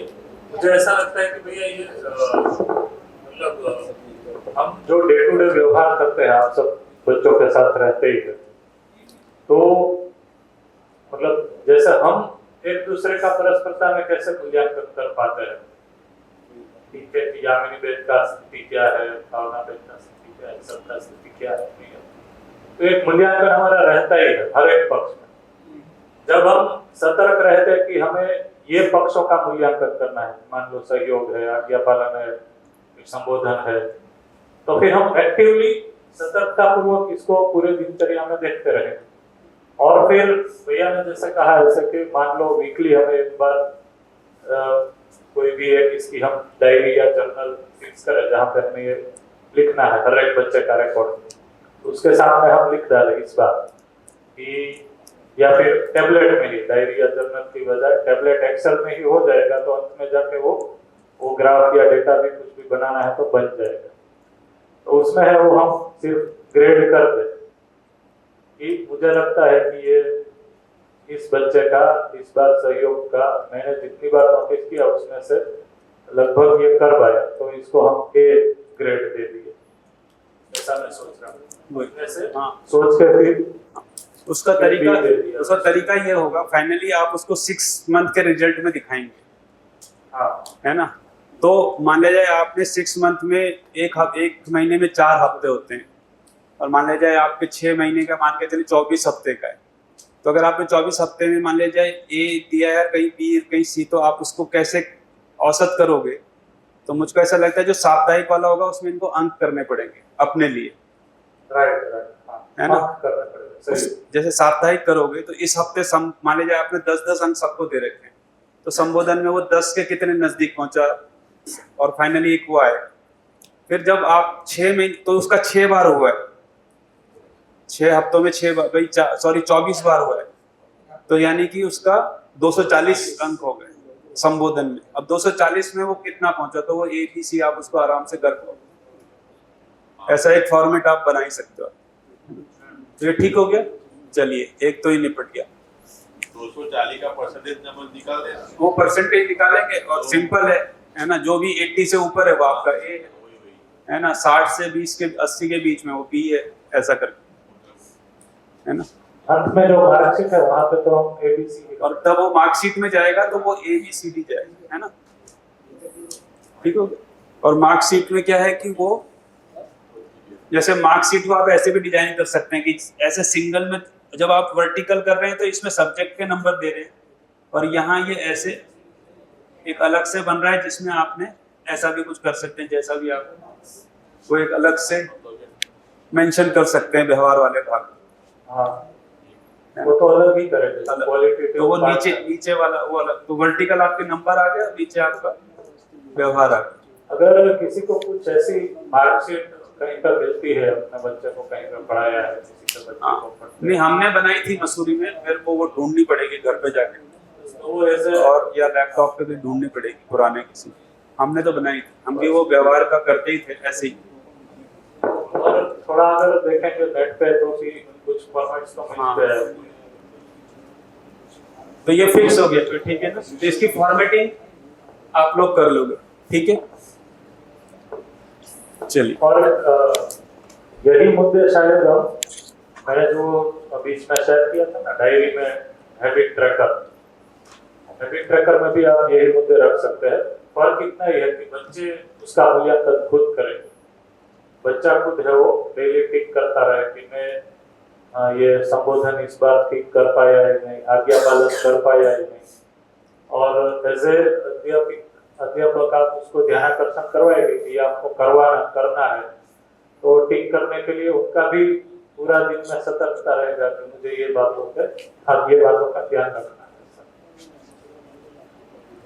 तो जो स्वनिरीक्षण डायरी है उसमें भी हम हैबिट ट्रैकर में ये सारे पैरामीटर्स को रख सकते हैं।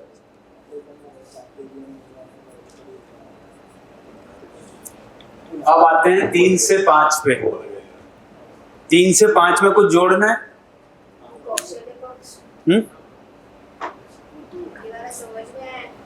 कौन सा वाला? अच्छा, ये तो जो आप गणित भूगोल जो आप इसको पढ़ा रहे हो वो तो आप कर ही रहे हो उसको, है ना। यहाँ तो कुछ अभी वो ज्यादा नहीं है उसमें, ठीक है।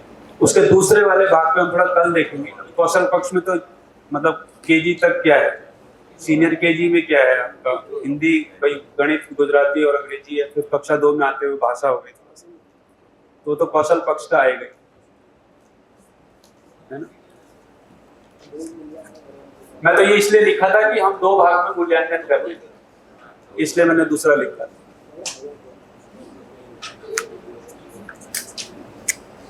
अब 3 से 5 तक इसमें और कुछ जुड़ता है?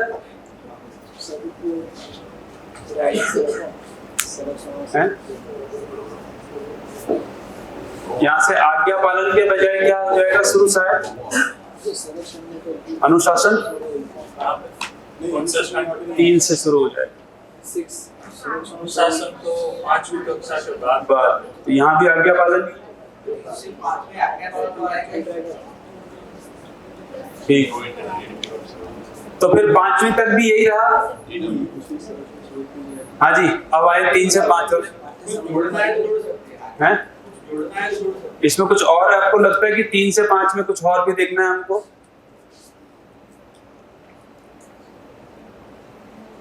वो बाहर वाला उसका नेचर, बाहर वाला मतलब उनके बाद कि हाँ, अगर आप करना चाहते तो उसका मैकेनिज्म बताओ कैसे होगा।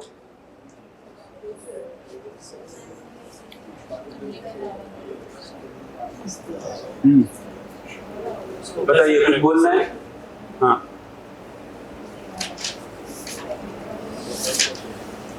अपने को कंफ्यूजन क्लियर करना है यहीं पर, है ना?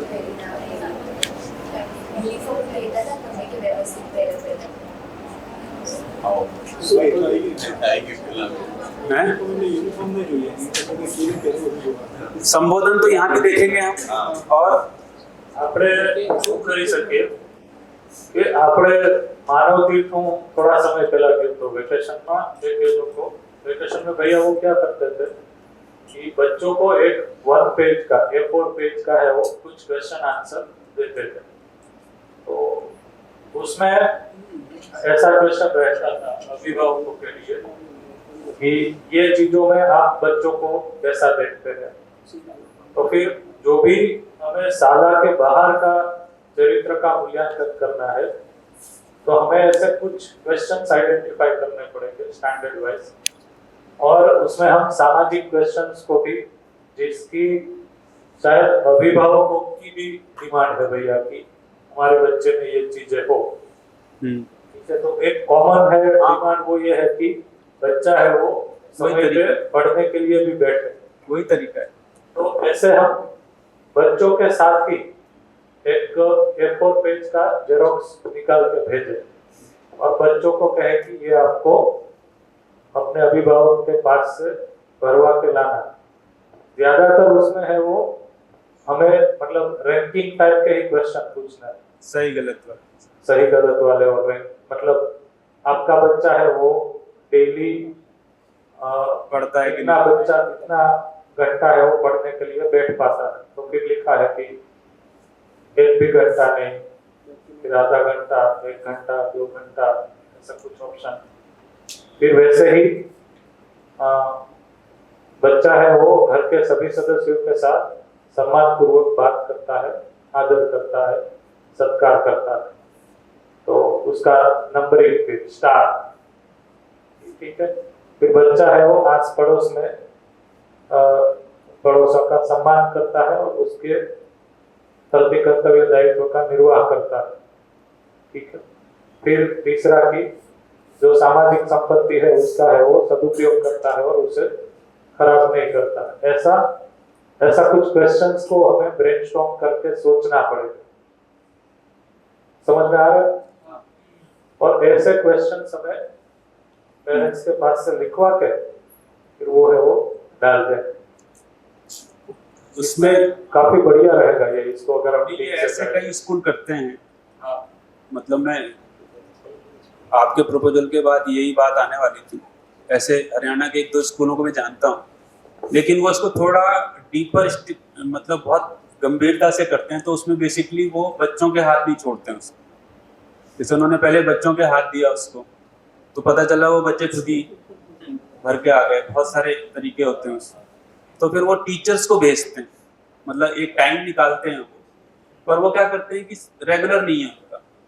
मतलब उनका टारगेट ये कि साल भर में, मतलब जैसे 6 महीने के बाद, छमाही के एग्जाम के बाद, अगले 6 महीने में वो हर टीचर मतलब हर बच्चे के घर पहुंच जाए उस 6 महीने के दौरान। तो उसमें क्या है, माँ बाप के सामने टीचर उसको वो करता है। तो उसकी क्या मतलब हो सकती कि नहीं हो सकती वो देखना पड़ेगा। पर उसको कई स्कूल तो वो क्या करते हैं, उसके बाद उनका नियम ये है कि फिर वो उसके बाद वो जो है ना स्कूल में बच्चों को वो देते हैं, मतलब जो जिनके सबसे अच्छे वो आते हैं, जिनका स्कूल का घर का मैच हो जाए, उसको फिर वो बेस्ट 4 या 5 बच्चों को फिर जिसको अपन सामान्यतः अभिनंदन समारोह या कुछ पुरस्कार जैसा कुछ करते हैं। तो ये एक बड़ी गति, उनका एक स्कूल का एक बड़ा हुआ है कार्यक्रम। तो उसमें क्या होता है, 6 महीने के लिए प्लानिंग होती है कि 6 महीने के, जैसे हमारे पास मानिए 400 बच्चे, तो 400 बच्चों के घर पहुंचना 6 महीने के दौरान, आज कल परसों जब भी फुर्सत मिले, लेकिन फाइनल एग्जाम से पहले पहले हुई प्रक्रिया को वो पूरा करना। भैया ऐसा तो सोचा है कि ये वाली के साथ जो संवाद है, मीटिंग है, घर पे जाना, वो पहले कर लेंगे ऐसा कुछ। हाँ, पहला शुरुआती दौर में ही कर लेंगे ऐसा कुछ, क्योंकि पिछली बार लास्ट में गए थे और उसका रिजल्ट है वो अच्छा आया था। ऐसा सोचा कि हम पहले ही ये कर लें। तो इस बार है वो कब तक पूरा करेंगे? जून में ही लिखा, जून महीने में जाके आ जाएगा सब जगह 30 जून तक। तो एक तरीके से वो अच्छा भी है, 30 जून पहले हो जाए तो जितने स्टूडेंट्स एनरोल है उसमें तो हो ही जाएगा। तो इस पे मतलब ठीक है आपका, वो ठीक है, वही उसका मैकेनिज्म सोचना पड़ेगा, क्योंकि जब वो मैकेनिज्म जब वो चलता है तो उसके कई चीजें पता चल, जैसे उसको स्कूल ने काफी समय बच्चों से करवाने की सोची, फिर जो है और तरीके ढूंढे।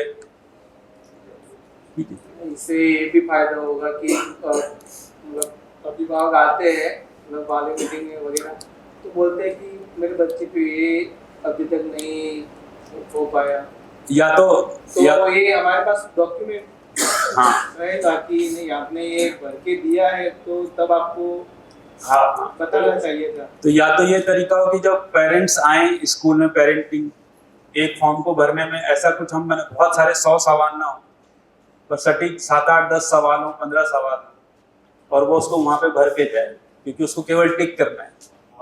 ये भी एक अनिवार्य वो करते हैं हम, यही बोल रहे थे कि वाली मीटिंग नहीं हो सकती। वाली मीटिंग में हम इसको कर सकते हैं। वाली मीटिंग में तो हम करते थे, लेकिन अब क्वेश्चंस इस मोड में रख देते हैं। हाँ, मतलब एक फॉर्म ही उनसे भराना है कि आप अपने बच्चे के बारे में क्या कर पाते हैं।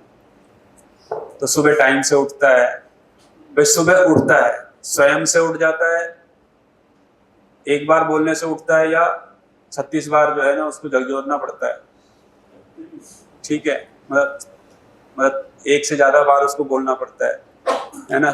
पढ़ने बैठता है, स्वयं से बैठता है, एक बार बोलने से बैठता है, या थोड़ा दबाव देना पड़ता है, 1 घंटा बैठता है, 2 घंटा बैठता है, या बैठता ही नहीं है। ऐसे 10 सवाल ही हमको करते हैं मुश्किल से, है ना।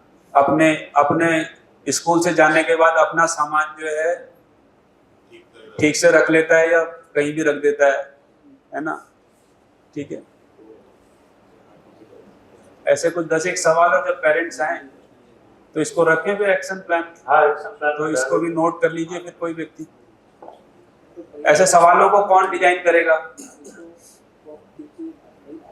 ऐसे 10 से 12 सवाल, 10 से 15 सवाल का डिजाइन बताइए कौन करने वाला है? हैं?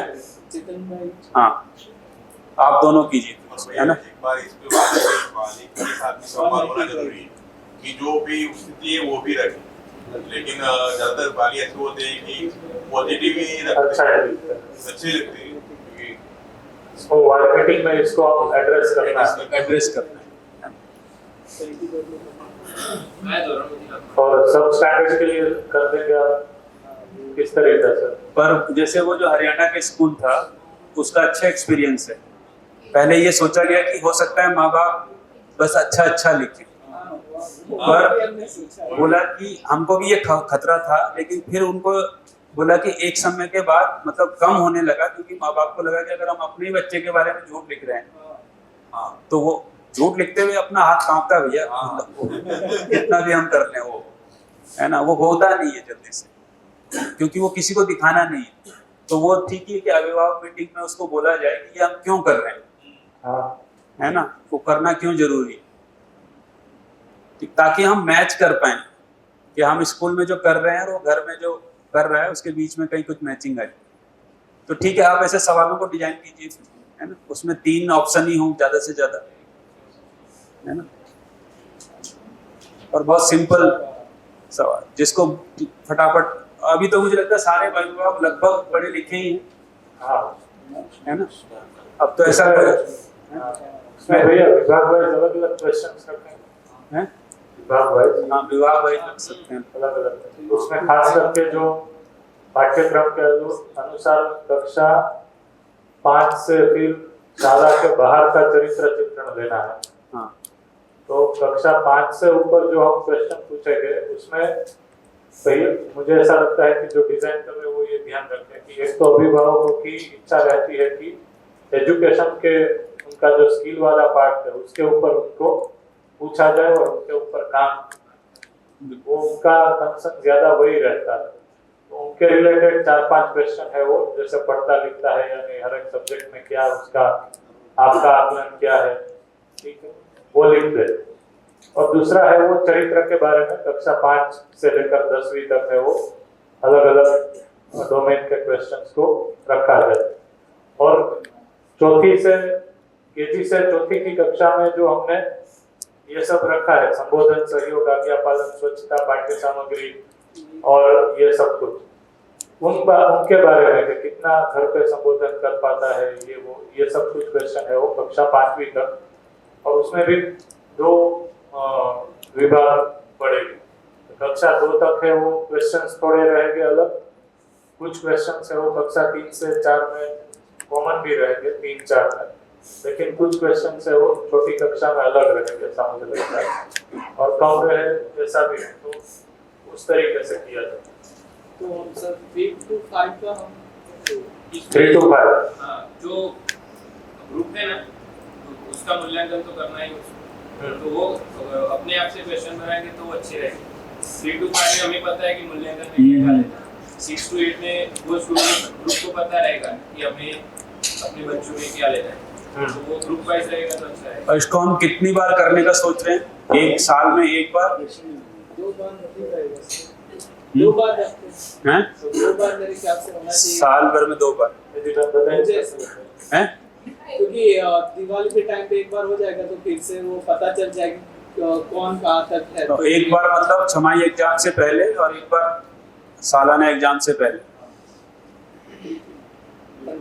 साल में 2 बार।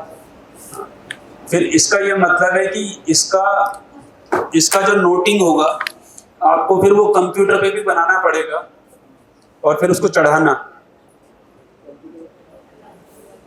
ताकि आप उसका एक एवरेज निकाल सको। बच्चों का जो भी हाँ, पेरेंट्स ने दिया है वो सब वो कंप्यूटर पे करेंगे। मतलब वो तब आप बच्चों के साथ भी तो कभी इसको वो करोगे ना शेयर, मतलब वो काम वो है।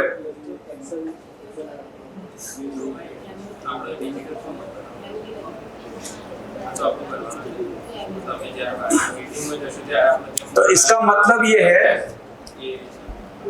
कि यहाँ पर, क्योंकि फाइनली आप उसे यहाँ देखोगे ना, फाइनली तो उसे यहाँ देखोगे, तो यहाँ ग्रेडिंग देने के लिए आपको उसे कंप्यूटर में लाके उसका एवरेज तो निकालना ही पड़ेगा, है ना?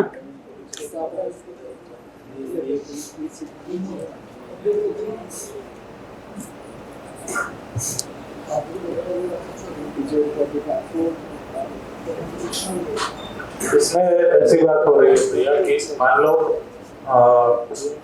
एक तो विभाग वाइज इसको निकालेंगे, वो तय हो गए, ठीक है। तो विभाग वाइज सब शिक्षक है वो साथ में मिलकर ब्रेनस्टॉर्मिंग करके क्वेश्चंस को तय करें, लेकिन जिम्मेदारी है वो जो जिम्मेदारी के लिए, कोऑर्डिनेशन के लिए सभी विभाग के जो प्रिंसिपल या कोऑर्डिनेटर है उसकी जिम्मेदारी कि ये मतलब इसको इनिशिएट करें। तो चलो भाई 5 मिलकर आज बैठ जाते हैं 1 घंटा, तो ये हो जाए, ठीक है। कोऑर्डिनेटर से उसको लीड लेंगे, साथ में मिलकर क्वेश्चंस तय हो गए।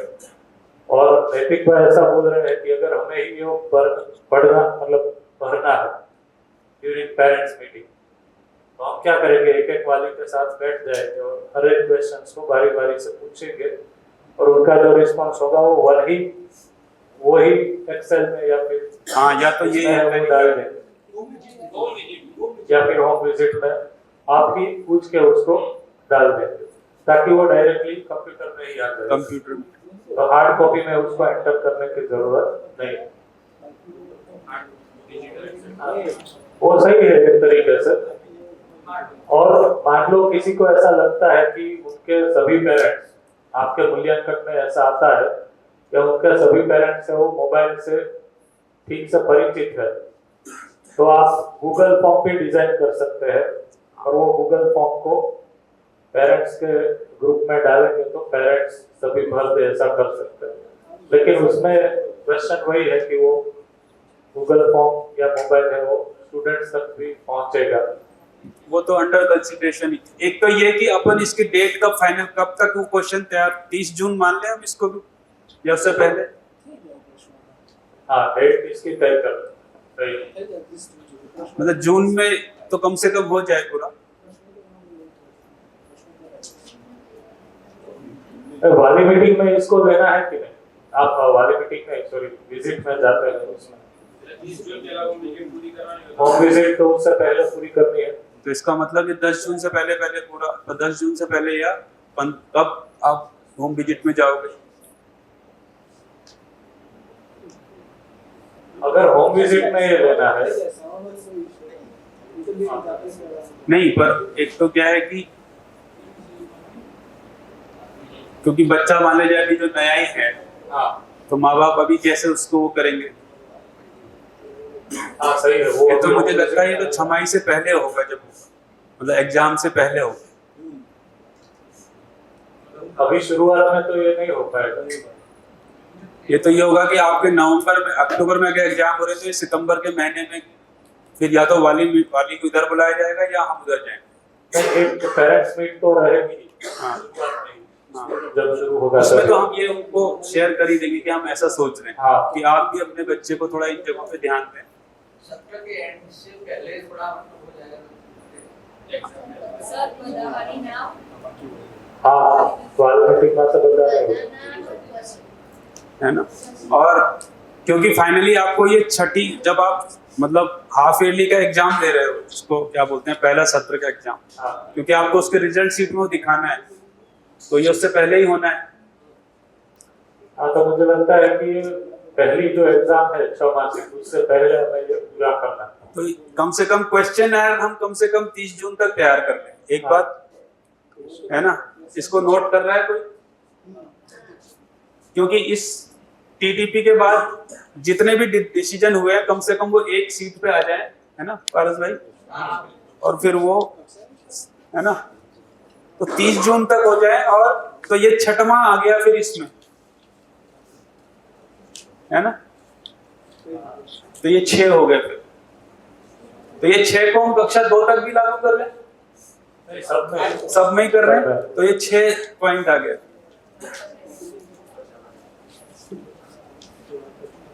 चलिए, और तो ये हो गया पूरा। अब 5 से हाँ 8 से ऊपर या 6 से ऊपर इसमें कुछ और नया जोड़ना है? कितना पर्याप्त है? या इसमें आज्ञा पालन की जगह अनुशासन आएगा फिर 6 से ऊपर, है ना? अनुशासन इसको नोट कर लीजिए, या इसकी फोटो तो जो भी खींच लीजिए।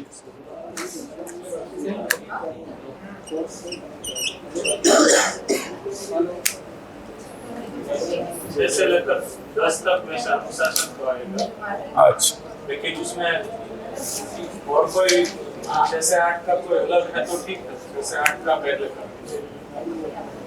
10 भी कर सकते हैं वैसे।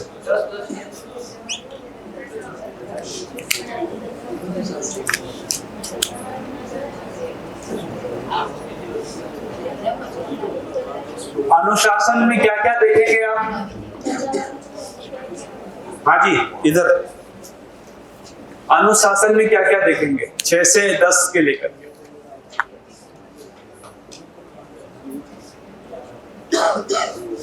संबोधन तो हम देख ही रहे हैं, स्वच्छता भी देखेंगे इधर, पाठ्य सामग्री की देखभाल भी देखेंगे इधर, है ना। और इसमें और ऐड होगा श्रम के प्रति स्वीकृति का स्तर क्या है, तो भी अच्छा, इसमें से ये वाला जो भाग है ये स्पेशल है, क्योंकि इसको आप 6 माह में एक बार कर रहे हो, लेकिन ये हम साप्ताहिक कर रहे हैं। इसका भी ध्यान रख रहे हैं, है ना। ये पकड़ में आ रहा है भैया? ये 5 तो हम कब कर रहे हैं? साप्ताहिक कर रहे हैं। और ये 6 महीने में एक बार हो रहा है। यहाँ क्या बोल रहे हैं आप? 7वां। अब यहाँ श्रम और उत्पादन मानसिकता में स्वीकृति, है ना। उत्पादन को कैसे चेक करेंगे? इसमें तो मानसिकता के रूप में स्वीकृति है। हाँ, पर कैसे चेक करेंगे वो? वो सोचना मतलब सब तो क्योंकि- है पीछे, लेकिन बच्चे कम जाते हैं ना, तो पीछे हमारा अर्बन गार्डन है। नहीं वो तो है, पर क्लासरूम में भी है, हैं? क्लासरूम में तो एक पर सब कैसे नहीं स्वीकृति कैसे पता चलेगी?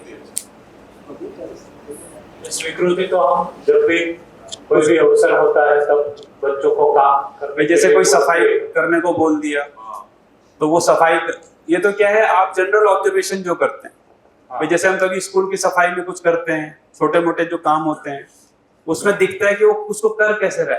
हाँ जैसे वो बच्चे थे जो उस दिन सहजता से कर पा रहे थे, है ना, तो वो और बीच बीच में अब आपको क्योंकि पता है तो बीच बीच में आप इस तरह के कुछ काम उनको बता भी सकते हो, जस्ट एक चेक करने के लिए किसी क्या स्थिति है ना। तो श्रम के प्रति जो स्वीकृति है वो है ना कैसी है, तो इसको कैसे जांचेंगे? एक तो हर्बल, जब आप बैगलेस डे के दिन है उस दिन तो जांचेंगे ही जांचेंगे, वो तो उस दिन पता चल ही जाएगा। नहीं वही तो मैं बोल रहा हूँ, पूरे बच्चे नहीं आते, पर एक तो पता चलता ही है। क्लास वाइज कैसे पता चलेगा इसका?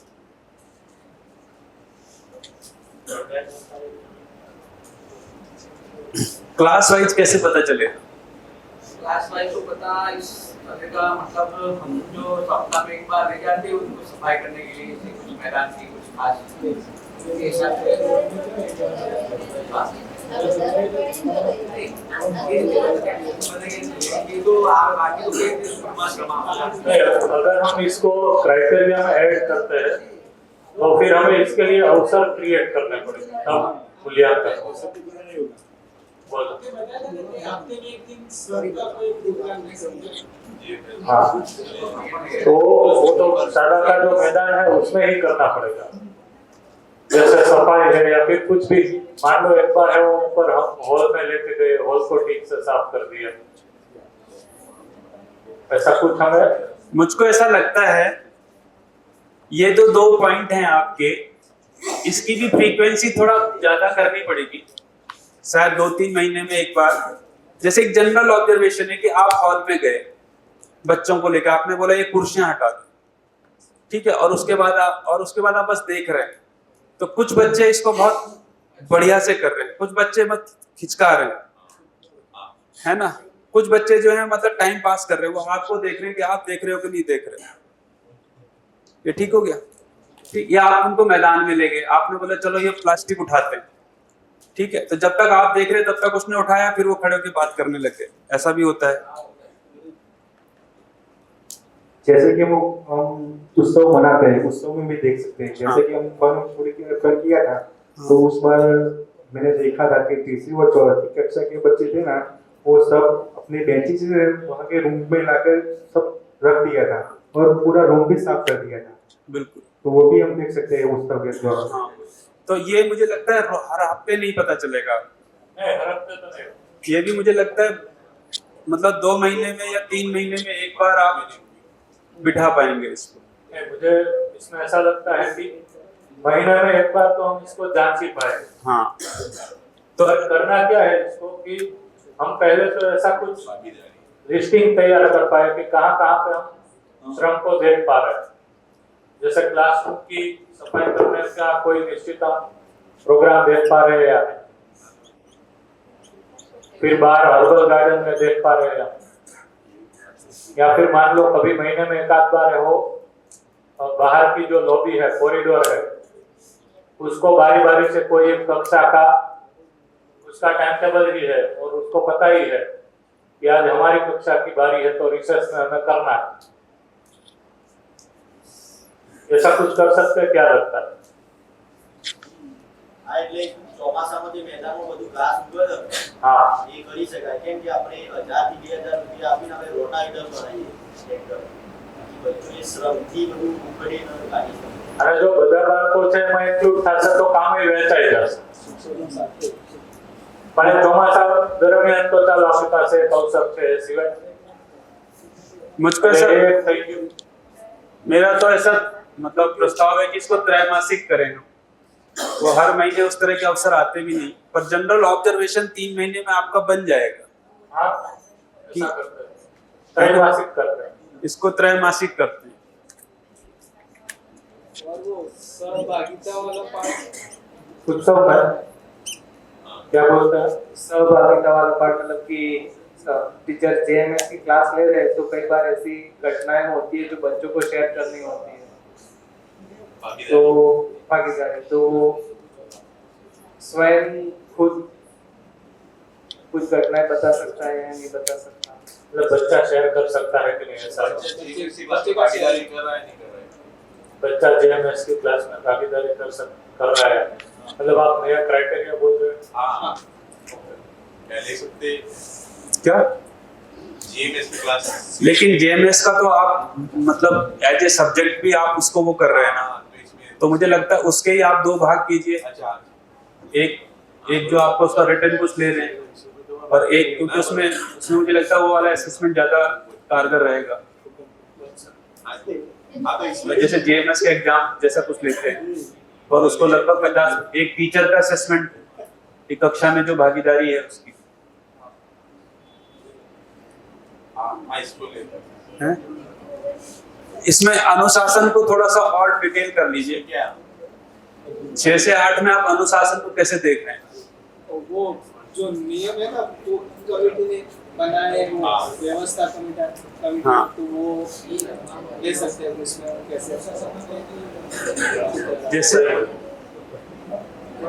उसने वो सही उतर पा रहा है, मतलब जो नियम बनाए इस कमेटी ने संस्था की जो अच्छा ये तो अनुशासन हो गया। तो ये 5 बजे अच्छा एक लास्ट कर लेते हैं। नियम हो जितने भी वो तो ठीक है, जो स्कूल के जो सामान्य नियम है, क्लास के जो नियम। क्लास के जो है एक और चीज मैं इसमें करना चाह रहा था, यूनिफॉर्म तो आई गया खैर आप, जैसे मैं एक क्राइटेरिया इसमें डालना चाह रहा था, कक्षा में सही उसकी कक्षा में भागीदारी या कक्षा में सहयोग।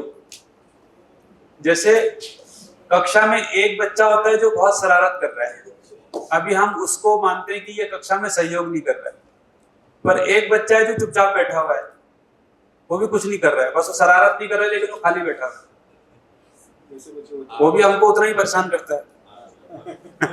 करता नहीं करता, वो एक चुपचाप ही बैठा हुआ है। तो मुझे लगता है कक्षा में सहयोग, कक्षा में जो सहयोग है ना, कक्षा में जो सहयोग है उसको भी इसमें शामिल करें आप, कि कक्षा में वो जैसे प्रश्न पूछता है, जवाब देता है, ध्यान से सुनता है, ठीक है, ठीक, तो इसको भी मुझे लगता है कक्षा में सही, कक्षा में जो उसकी वो है भागीदारी है या सहयोग है, जो उसको साप्ताहिक आधार पे ही करें हम।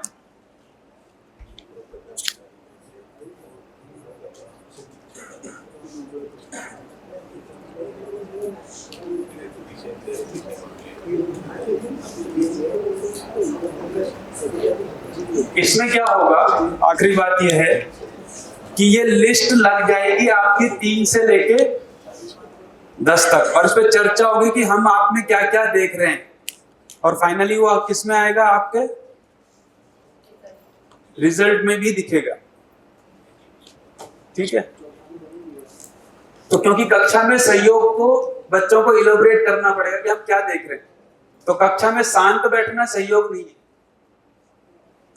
है ना, कक्षा में शांत बैठना सहयोग नहीं, प्रश्न पूछना है ना, सही समय पे जवाब देना, ठीक है, ये सब चीज, ये ठीक हो गया। तो चलिए आज के लिए फिर इतना पर्याप्त है, ये सब कहीं नोट हो रहा है ना, ठीक, तो कल इस पे चर्चा करेंगे फिर थोड़ा सा आगे।